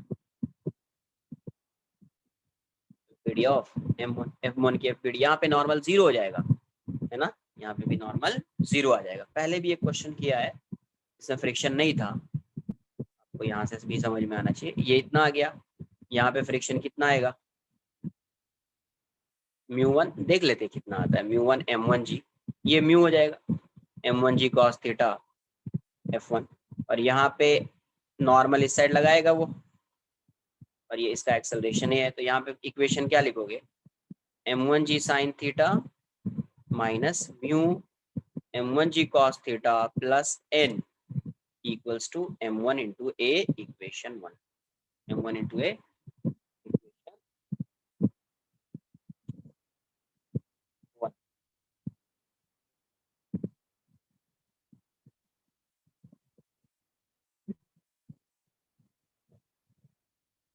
FBD of M2, M2 की जो FBD होगी, ये ऐसा है M2, तो यहाँ पे आएगा M2G साइन थीटा, है ना, और यहाँ पे नॉर्मल इसका इस साइड आएगा, इसकी अगर ये इस डायरेक्शन में एक्सेलरेट कर रहा है तो फ्रिक्शन इस साइड आएगा F2, ये जगह mu M2G cos theta, mu M2G cos theta, है ना। तो यहाँ से इक्वेशन क्या लिखोगे, M2G sin theta minus n minus mu M2G cos theta equals to M2 into A, M2 into दोनों को ऐड कर देते तो नॉर्मल कैंसल आउट हो जाएगा, दोनों को ऐड करेंगे तो नॉर्मल कैंसल आउट हो जाएगा, और ये एक्सेलरेशन तो पहले से पता है अपने को।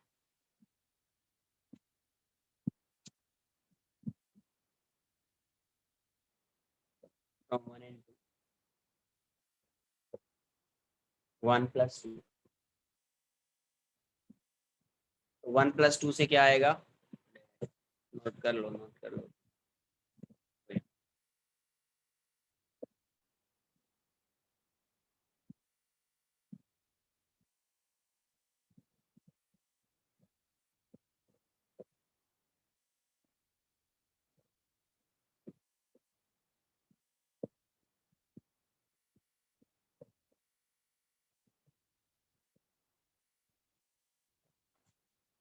तो एक्सेलरेशन कितना आ जाएगा इसका,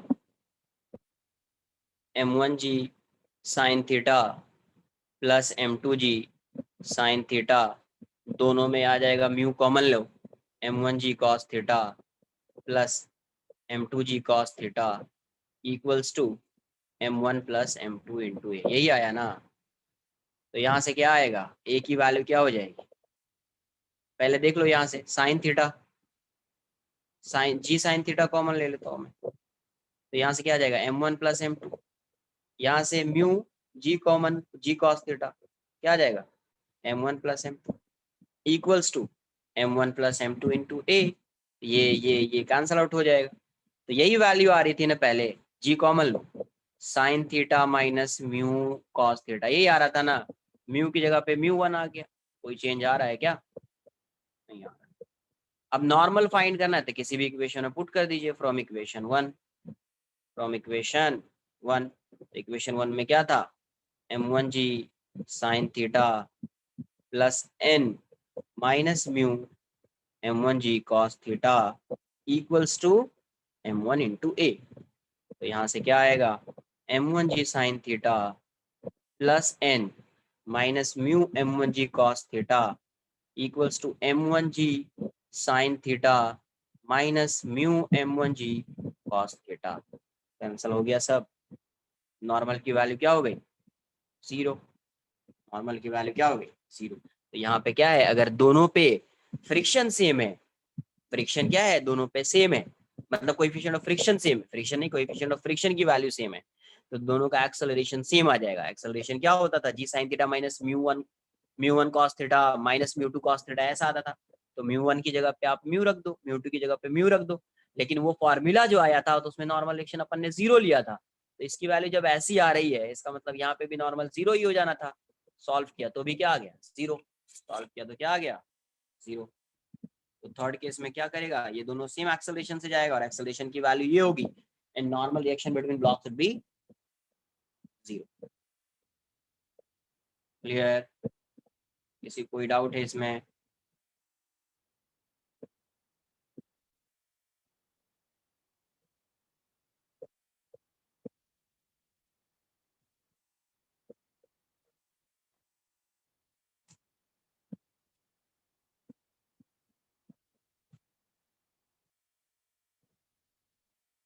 नेक्स्ट एक क्वेश्चन कर लेते हैं इस पे,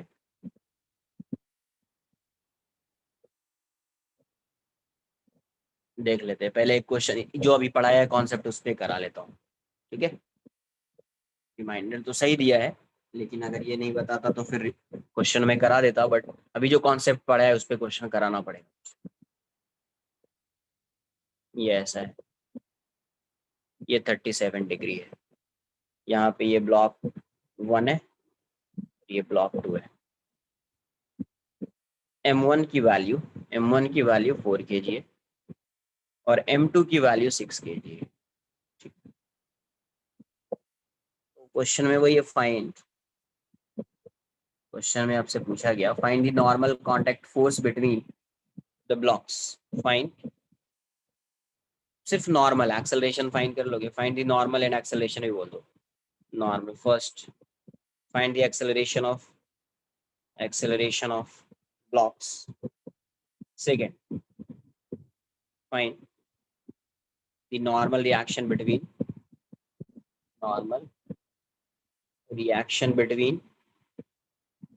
ब्लॉक 1 एंड 2, ब्लॉक 1 एंड, ठीक है ब्लॉक 1 एंड, अब ये दिया हुआ है यहाँ पे μ1 है और यहाँ पे μ2 है, यहाँ पे क्या है μ1 है और यहाँ पे μ2 है, μ1 की वैल्यू दी हुई है 0.9 और μ2 दिया हुआ है 0.7, μ2 कितना दिया हुआ है 0.7।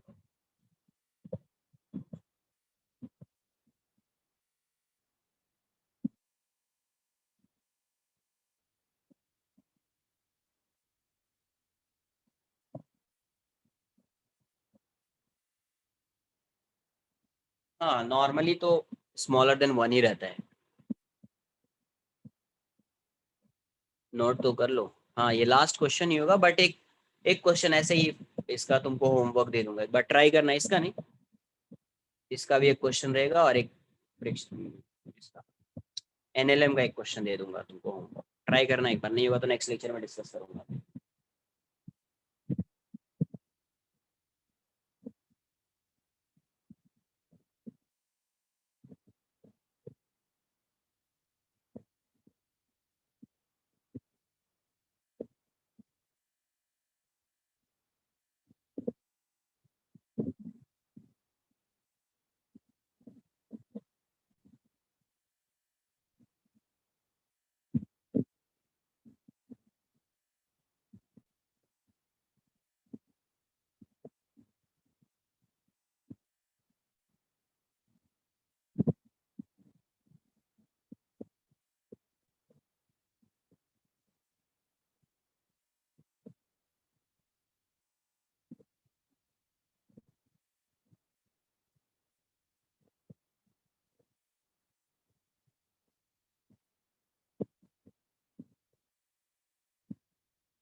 सबसे पहले एक बार चेक करना पड़ेगा क्या ये मूव कर सकता है या नहीं कर सकता है।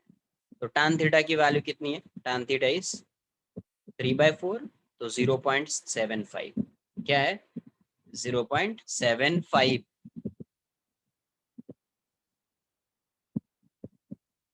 अरे हाँ या ना, तो 0.75 आ गया, तो अब तो तुमको बहुत कुछ समझ में आ जाना चाहिए।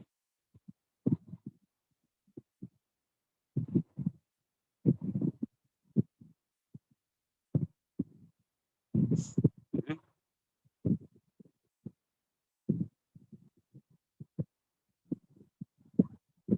ये क्या है, tan थीटा 0.75 है और ये 0.9 है, तो यहाँ से tan थीटा क्या है, tan theta is less then mu 1, theta is less then mu 1, मतलब theta is less then tan inverse mu 1 है, तो ये खुद से तो एक्सेलरेट नहीं करेगा ये, and tan theta is greater then mu 2, मतलब theta greater then mu 2 tan inverse. तो अब ये अगर ये सिर्फ ब्लॉक होता ना, यहाँ पे ये सिर्फ ब्लॉक होता ब्लॉक 1, ये ब्लॉक 2 नहीं होता, तो ब्लॉक 1 किस में होता, रेस्ट में होता, ब्लॉक 1 किस में होता, रेस्ट में, देख रहे हो ये वैल्यू आ गई ना, तो ये रेस्ट में होता, बट ब्लॉक 2 क्या कर रहा है, इस ये तो स्लाइड करेगा, मतलब ये एक्सेलरेट करेगा, ये एक्सेलरेट करेगा तो इसको भी एक्सेलरेट कराएगा, ये एक्सेलरेट करेगा तो इसको भी एक्सेलरेट कराएगा। आई बात समझ में। तो यहाँ से अगर देख लो ये ऐसा है, तो A1 की वैल्यू आ गई 0 और A2 की वैल्यू नॉन जीरो होगी, तो यहाँ से A2 ग्रेटर हो गया A1 के, तो A2 जब ग्रेटर होता है सा फोर्स लगेगा, क्या लगेगा, बोलना क्या चाह रहे हो, अरे कौन सा फोर्स, नॉर्मल क्या बोलना चाह रहे हो, फोर्स मतलब कौन सा फोर्स, फोर्स तो बहुत सारा लग सकता है, तुम किस फोर्स के बारे में बात कर।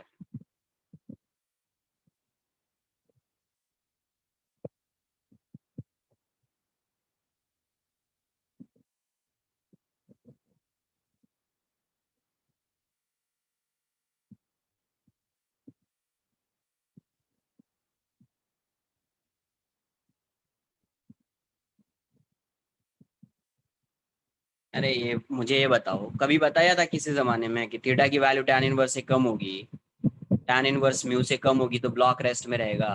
तो अगर ये सिर्फ एक सिंगल ब्लॉक 1 होता तो ये तो रेस्ट में होता ना यार यहाँ पे, और यहाँ पे थीटा ग्रेटर है इसे, तो वो तो स्लाइड करेगा सेकेंड ब्लॉक, तो सेकेंड ब्लॉक स्लाइड कर रहा है तो ये इसको पुश करेगा, जिसकी वजह से ये भी एक्सेलरेट करेगा।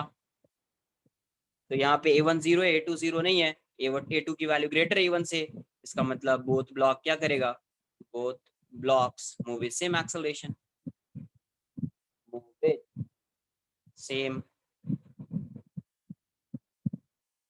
एक्सेलरेशन, दोनों सेम एक्सेलरेशन से मूव करेगा।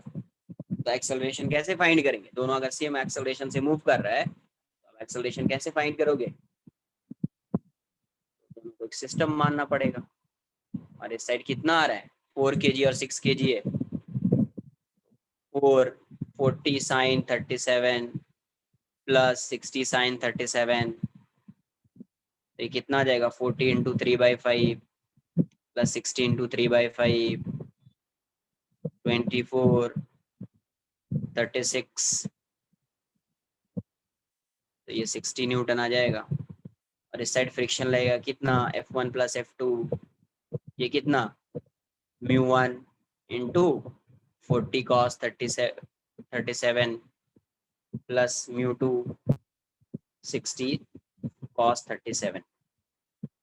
ये वैल्यू μ1 कितना है? 0.9 इंटू 40 इंटू 4/5 प्लस μ2 कितना है? 0.7 60 इंटू 4/5।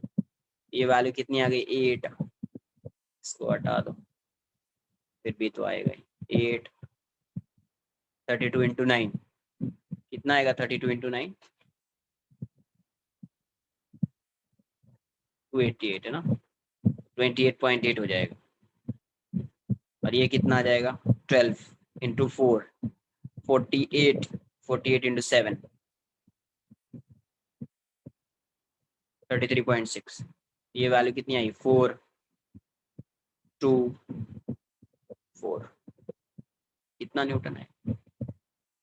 ये इस डायरेक्शन में एक्सेलरेट करेगा। ये 10 kg हो गया। इसकी वैल्यू कितनी हो जाएगी? 60 माइनस 42.4 इक्वल्स टू 10A। तो ये कितना है आपका?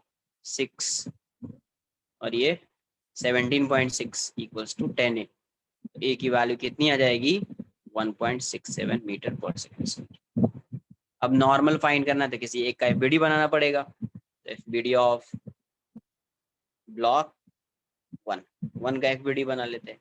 तो 1 पे इस डायरेक्शन में फोर्स आएगा कितना? 40 साइन 37। तो इसकी वैल्यू हो जाएगी 24। इस डायरेक्शन में फ्रिक्शन आएगा F1 की वैल्यू 28.8।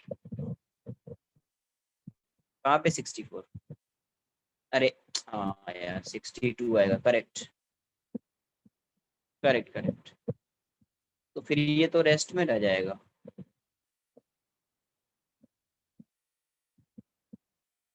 सिक्सटी टू आया तो ये रेस्ट में रहेगा, फिर एक्सेलरेट नहीं करेगा, है ना। 62 आया तो वो उसको पुश भी करेगा तो भी एक्सेलरेट नहीं कर पा रहा है। करेक्ट करेक्ट, ये तो पूरा ये हो गया। ये इसको पुश भी कर रहा है तो भी एक्सेलरेट नहीं कर पा रहा है ये, है ना। ये तो एफएस मैक्स हो गया मान लो। तो यहाँ पे क्या है? FS max is greater then 60 Newton. It means both block. ये खुद से बताओ, मतलब ये इतना फोर्स लग रहा है कि ये सेकेंड ब्लॉक इसको पुश भी कर रहा है तो भी ये एक्सेलरेट नहीं कर पा रहा है। तो both blocks remains at rest। इसका मतलब एक्सेलरेशन 0 आ जाएगा, एक्सेलरेशन 0 आ जाएगा, है ना। अब किसी एक का एफबीडी बनाते हैं, बीडी ऑफ 1। इसका एफबीडी देख लो। तो यहाँ पे ऐसा है, इस डायरेक्शन में 24 न्यूटन आया, है ना। इस डायरेक्शन में कितना आया? 24 न्यूटन। यही आया था ना 24।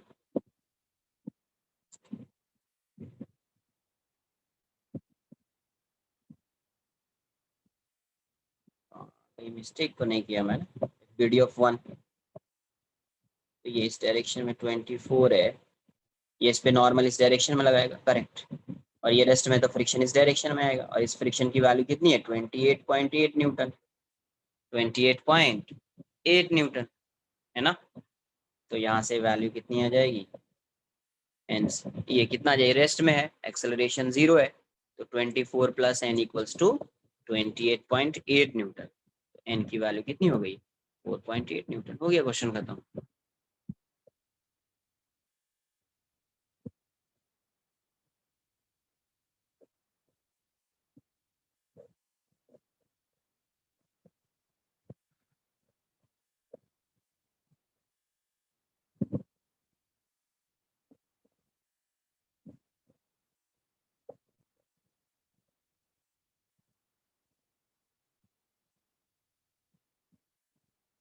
बस बस आज के लिए इतना ही, छोड़ देता हूँ, टाइम बहुत हो गया। 1 मिनट रुको, 1 मिनट रुको। इस क्वेश्चन में नहीं नहीं नहीं, 1 मिनट रुको ना, इस क्वेश्चन में 2.4 आया है। नॉर्मल तो सेम होगा दोनों पे। 0.4 24 है, ये 28.8 है, सही लिखा ना मैंने ये? 62.4। बट मैं दूसरे ब्लॉक का अगर एफबीडी बनाऊंगा, अगर ब्लॉक 2 का मैंने एफबीडी बनाया होता, ब्लॉक 2 का, इस डायरेक्शन में 36 न्यूटन आया होता, नॉर्मल रिएक्शन ऐसा लग रहा होता, है ना? तो नॉर्मल ऐसा लग रहा होता, फ्रिक्शन भी इस साइड लग रहा होता, तो 36 equals to N plus F की वैल्यू इस केस में 33.6 हो जाती, तो इस केस में एन की वैल्यू हो जाती 2.4 न्यूटन, 2.6 न्यूटन। ये दोनों वैल्यू डिफरेंट कैसे आ गई? ये दोनों वैल्यू डिफरेंट कैसे आ गई? ये वाली वैल्यू और ये वाली वैल्यू, रुको यार, हाँ वही वही, इसीलिए बोल रहा हूँ, इसका मतलब यहाँ पे, इसका मतलब यहाँ पे मैक्सिमम फोर्स नहीं लग रहा हो, वही चेक करना है मुझे। देखो यहाँ से F B D of one, F B D of one ऐसा है, यहाँ पे 24 न्यूटन है ना? और यहाँ पे नॉर्मल लग रहा है आपका ऐसा, और यहाँ पे फ्रिक्शन लगेगा F, F B D of 2, तो यहाँ से 2 है, इस डायरेक्शन में 36 न्यूटन, यहाँ पे फ्रिक्शन ऐसा, इसका नॉर्मल रिएक्शन ऐसा। देखो यहाँ पे समझना बहुत इंपॉर्टेंट पार्ट है, ये 36 है, ये 36 है ना? ये 36 है। और अब देखो यहाँ से, अगर मैं इसको डायरेक्ट सॉल्व कर देता, इसको मैक्सिमम ले लेता, इसको क्या लेता? मैक्सिमम, तो फिर क्वेश्चन वहीं पे रॉन्ग हो जाता। अगर मैं इसको मैक्सिमम F1 ले लो, F2, 24 plus N equals to F1, तो 24 प्लस एन की वैल्यू ये कितना आ रहा था? 28.8 न्यूटन, तो एन की वैल्यू हो गई 4.8 न्यूटन। क्लियर? और यहाँ से अगर एन फाइंड करते हैं तो N plus F2 equals to 36, तो एन कितना आया? 33.6 इक्वल्स टू 36, तो एन की वैल्यू हो जाएगी यहाँ से 2.4 न्यूटन। तो अब यहाँ पे दो वैल्यू आ रही है ना, एक ये वैल्यू आ रही है, एक ये वैल्यू आ रही है। इसका मतलब ये हुआ कि इस वाले ब्लॉक पे क्वेश्चन में ये भी पूछ देता, find the friction on blocks, तो इसका मतलब ये हुआ कि इस वाले पे फ्रिक्शन लगेगा इतना, बट इस वाले पे इतना फ्रिक्शन नहीं लगेगा, इस फ्रिक्शन की वैल्यू कम होगी, और इतनी कम होगी कि इसकी वैल्यू कितनी हो जाए? 2.4 हो जाए, है ना? क्योंकि यहाँ पे मैक्सिमम लगा के 2.4 आ रहा है ना? और यहाँ पे मैक्सिमम लगाने से 4.8 हो जा रहा है, तो यहाँ पे 28.8 फोर्स नहीं लगेगा फ्रिक्शन। इसका मतलब it means friction acting on block 1, friction acting the friction acting on block 1 is static in nature, static in nature, दोनों पे static है, which is less than fs max, which is आगे भी समझो, which is less than fs max। Static in nature तो है ही, लेकिन FS max से कम होगा, तो वो वैल्यू कितनी होगी? अगर फ्रिक्शन फाइंड करना होता तो F1 तो लिख देते, बट एफएस मैक्स नहीं है ये 24 और ये 2.4 है F1, तो F1 वाला जो फ्रिक्शन होता वो 26.4 न्यूटन लग रहा होगा, क्योंकि ये फोर्स कैसा है? सेल्फ एडजस्टिंग फोर्स है। ये फोर्स कैसा है? Self adjusting force. इसका मतलब अगर क्वेश्चन में ये पूछा जाता, क्वेश्चन तो अच्छा हो गया ये, find the friction on 1 and 2, तो वन पे फ्रिक्शन इतना लग रहा होता और सेकेंड वाले पे फ्रिक्शन इतना लग रहा होता। देखो यहाँ से F1 का FBD बनाया, F2 का FBD बनाया, ये रेस्ट में है, ये रेस्ट में है, तो इसको रेस्ट में लाने से n की वैल्यू आ रही है 4.8 न्यूटन, इसको रेस्ट में लाने से n की वैल्यू आ रही है 2.4 न्यूटन। कैसे कैलकुलेशन डिफरेंट होगा? कैसे डिफरेंट होगा कैलकुलेशन, मुझे ये बताओ। मतलब वेरी गुड, ये इतना डाउट आने का मतलब है, पेज किधर है यार, मतलब मुझे ये बताओ यहाँ पे क्या फाइंड किया, फ्रिक्शन की value F S max find किया ना, तो एफ एस मैक्स है 62.4 और ये है 60, तो ये ज्यादा फोर्स है, तो यहाँ पे फोर्स बैलेंस्ड होगा। ये 60 न्यूटन लग रहा है, तो इस साइड भी कितना फोर्स लगेगा, यहाँ पे भी 60 न्यूटन फोर्स लगेगा या नहीं लगेगा, तो 60 न्यूटन लगेगा, तो 62 पॉइंट से 2.4 वाला फोर्स जाएगा। अरे रेस्ट में है ना, क्योंकि ये फोर्स ज्यादा है ये फोर्स कम है, तो ये अपने आप को एडजस्ट करेगा या नहीं करेगा, ये फोर्स इतना ही फोर्स लग जाएगा यहाँ पे। तो जब एडजस्ट कर रहा है, तो एडजस्ट करके कितना फोर्स आना चाहिए फ्रिक्शन का, 60 न्यूटन आना चाहिए। तो अब देखो ना यहाँ पे अगर 33.6 लगाओगे, यहाँ पे 28.8 लगाओगे, तो फोर्स तो 62.4 हो जाएगा, बट फोर्स लगना कितना चाहिए फ्रिक्शन, 60 न्यूटन, क्योंकि ड्राइविंग फोर्स 60 है तो वो भी 60 ही लगेगा, 60 से ज्यादा नहीं लग सकता है ना। तो ये 33.6 पे 2.4 आ गया, और ये 28 पॉइंट पे 4.8 हो गया, इसका मतलब नॉर्मल इतना तो नहीं आएगा, नॉर्मल इतना ही रहेगा। और यहाँ पे फ्रिक्शन लग रहा है 33.3, 33.6, 33.6, तो यहाँ पे फ्रिक्शन कितना होगा, 60 में से माइनस कर दो 33.6, तो कितना आएगा, 26.4 आएगा, 26.4 आएगा। आई बात समझ में। अब किसी को ये भी लग रहा होगा नहीं सर मैं इसी को मैक्सिमम कर देता हूं, अरे मोशन की टेंडेंसी किसकी थी, मोशन की टेंडेंसी सेकेंड ब्लॉक की थी, अगर फर्स्ट ब्लॉक नहीं होता तो सेकेंड ब्लॉक एक्सेलरेट करता, तो एक्सेलरेट करता तो ये वाला फ्रिक्शन तो लगता ही मैक्सिमम फ्रिक्शन, ये तो रेस्ट में था ना, यहाँ पे स्टैटिक फ्रिक्शन लगता, तो इसीलिए एडजस्ट कौन करेगा, ये एडजस्ट करेगा, और इसकी वैल्यू 26.4 न्यूटन हो जाएगी। 26, अच्छा क्वेश्चन हो गया ये तो, बहुत अच्छा क्वेश्चन है ना। छोड़ दो आज, इतना ही रहने देते हैं, बहुत टाइम हो गया, ठीक है, बाय, टेक केयर, ट्राई करना। अब मल्टी ब्लॉक प्रॉब्लम बचा हुआ है, नेक्स्ट लेक्चर में वो कंप्लीट हो जाएगा, उसके बाद बुकलेट डिस्कशन होता रहेगा, एक्सरसाइज 3 एक्सरसाइज 4 जो भी है।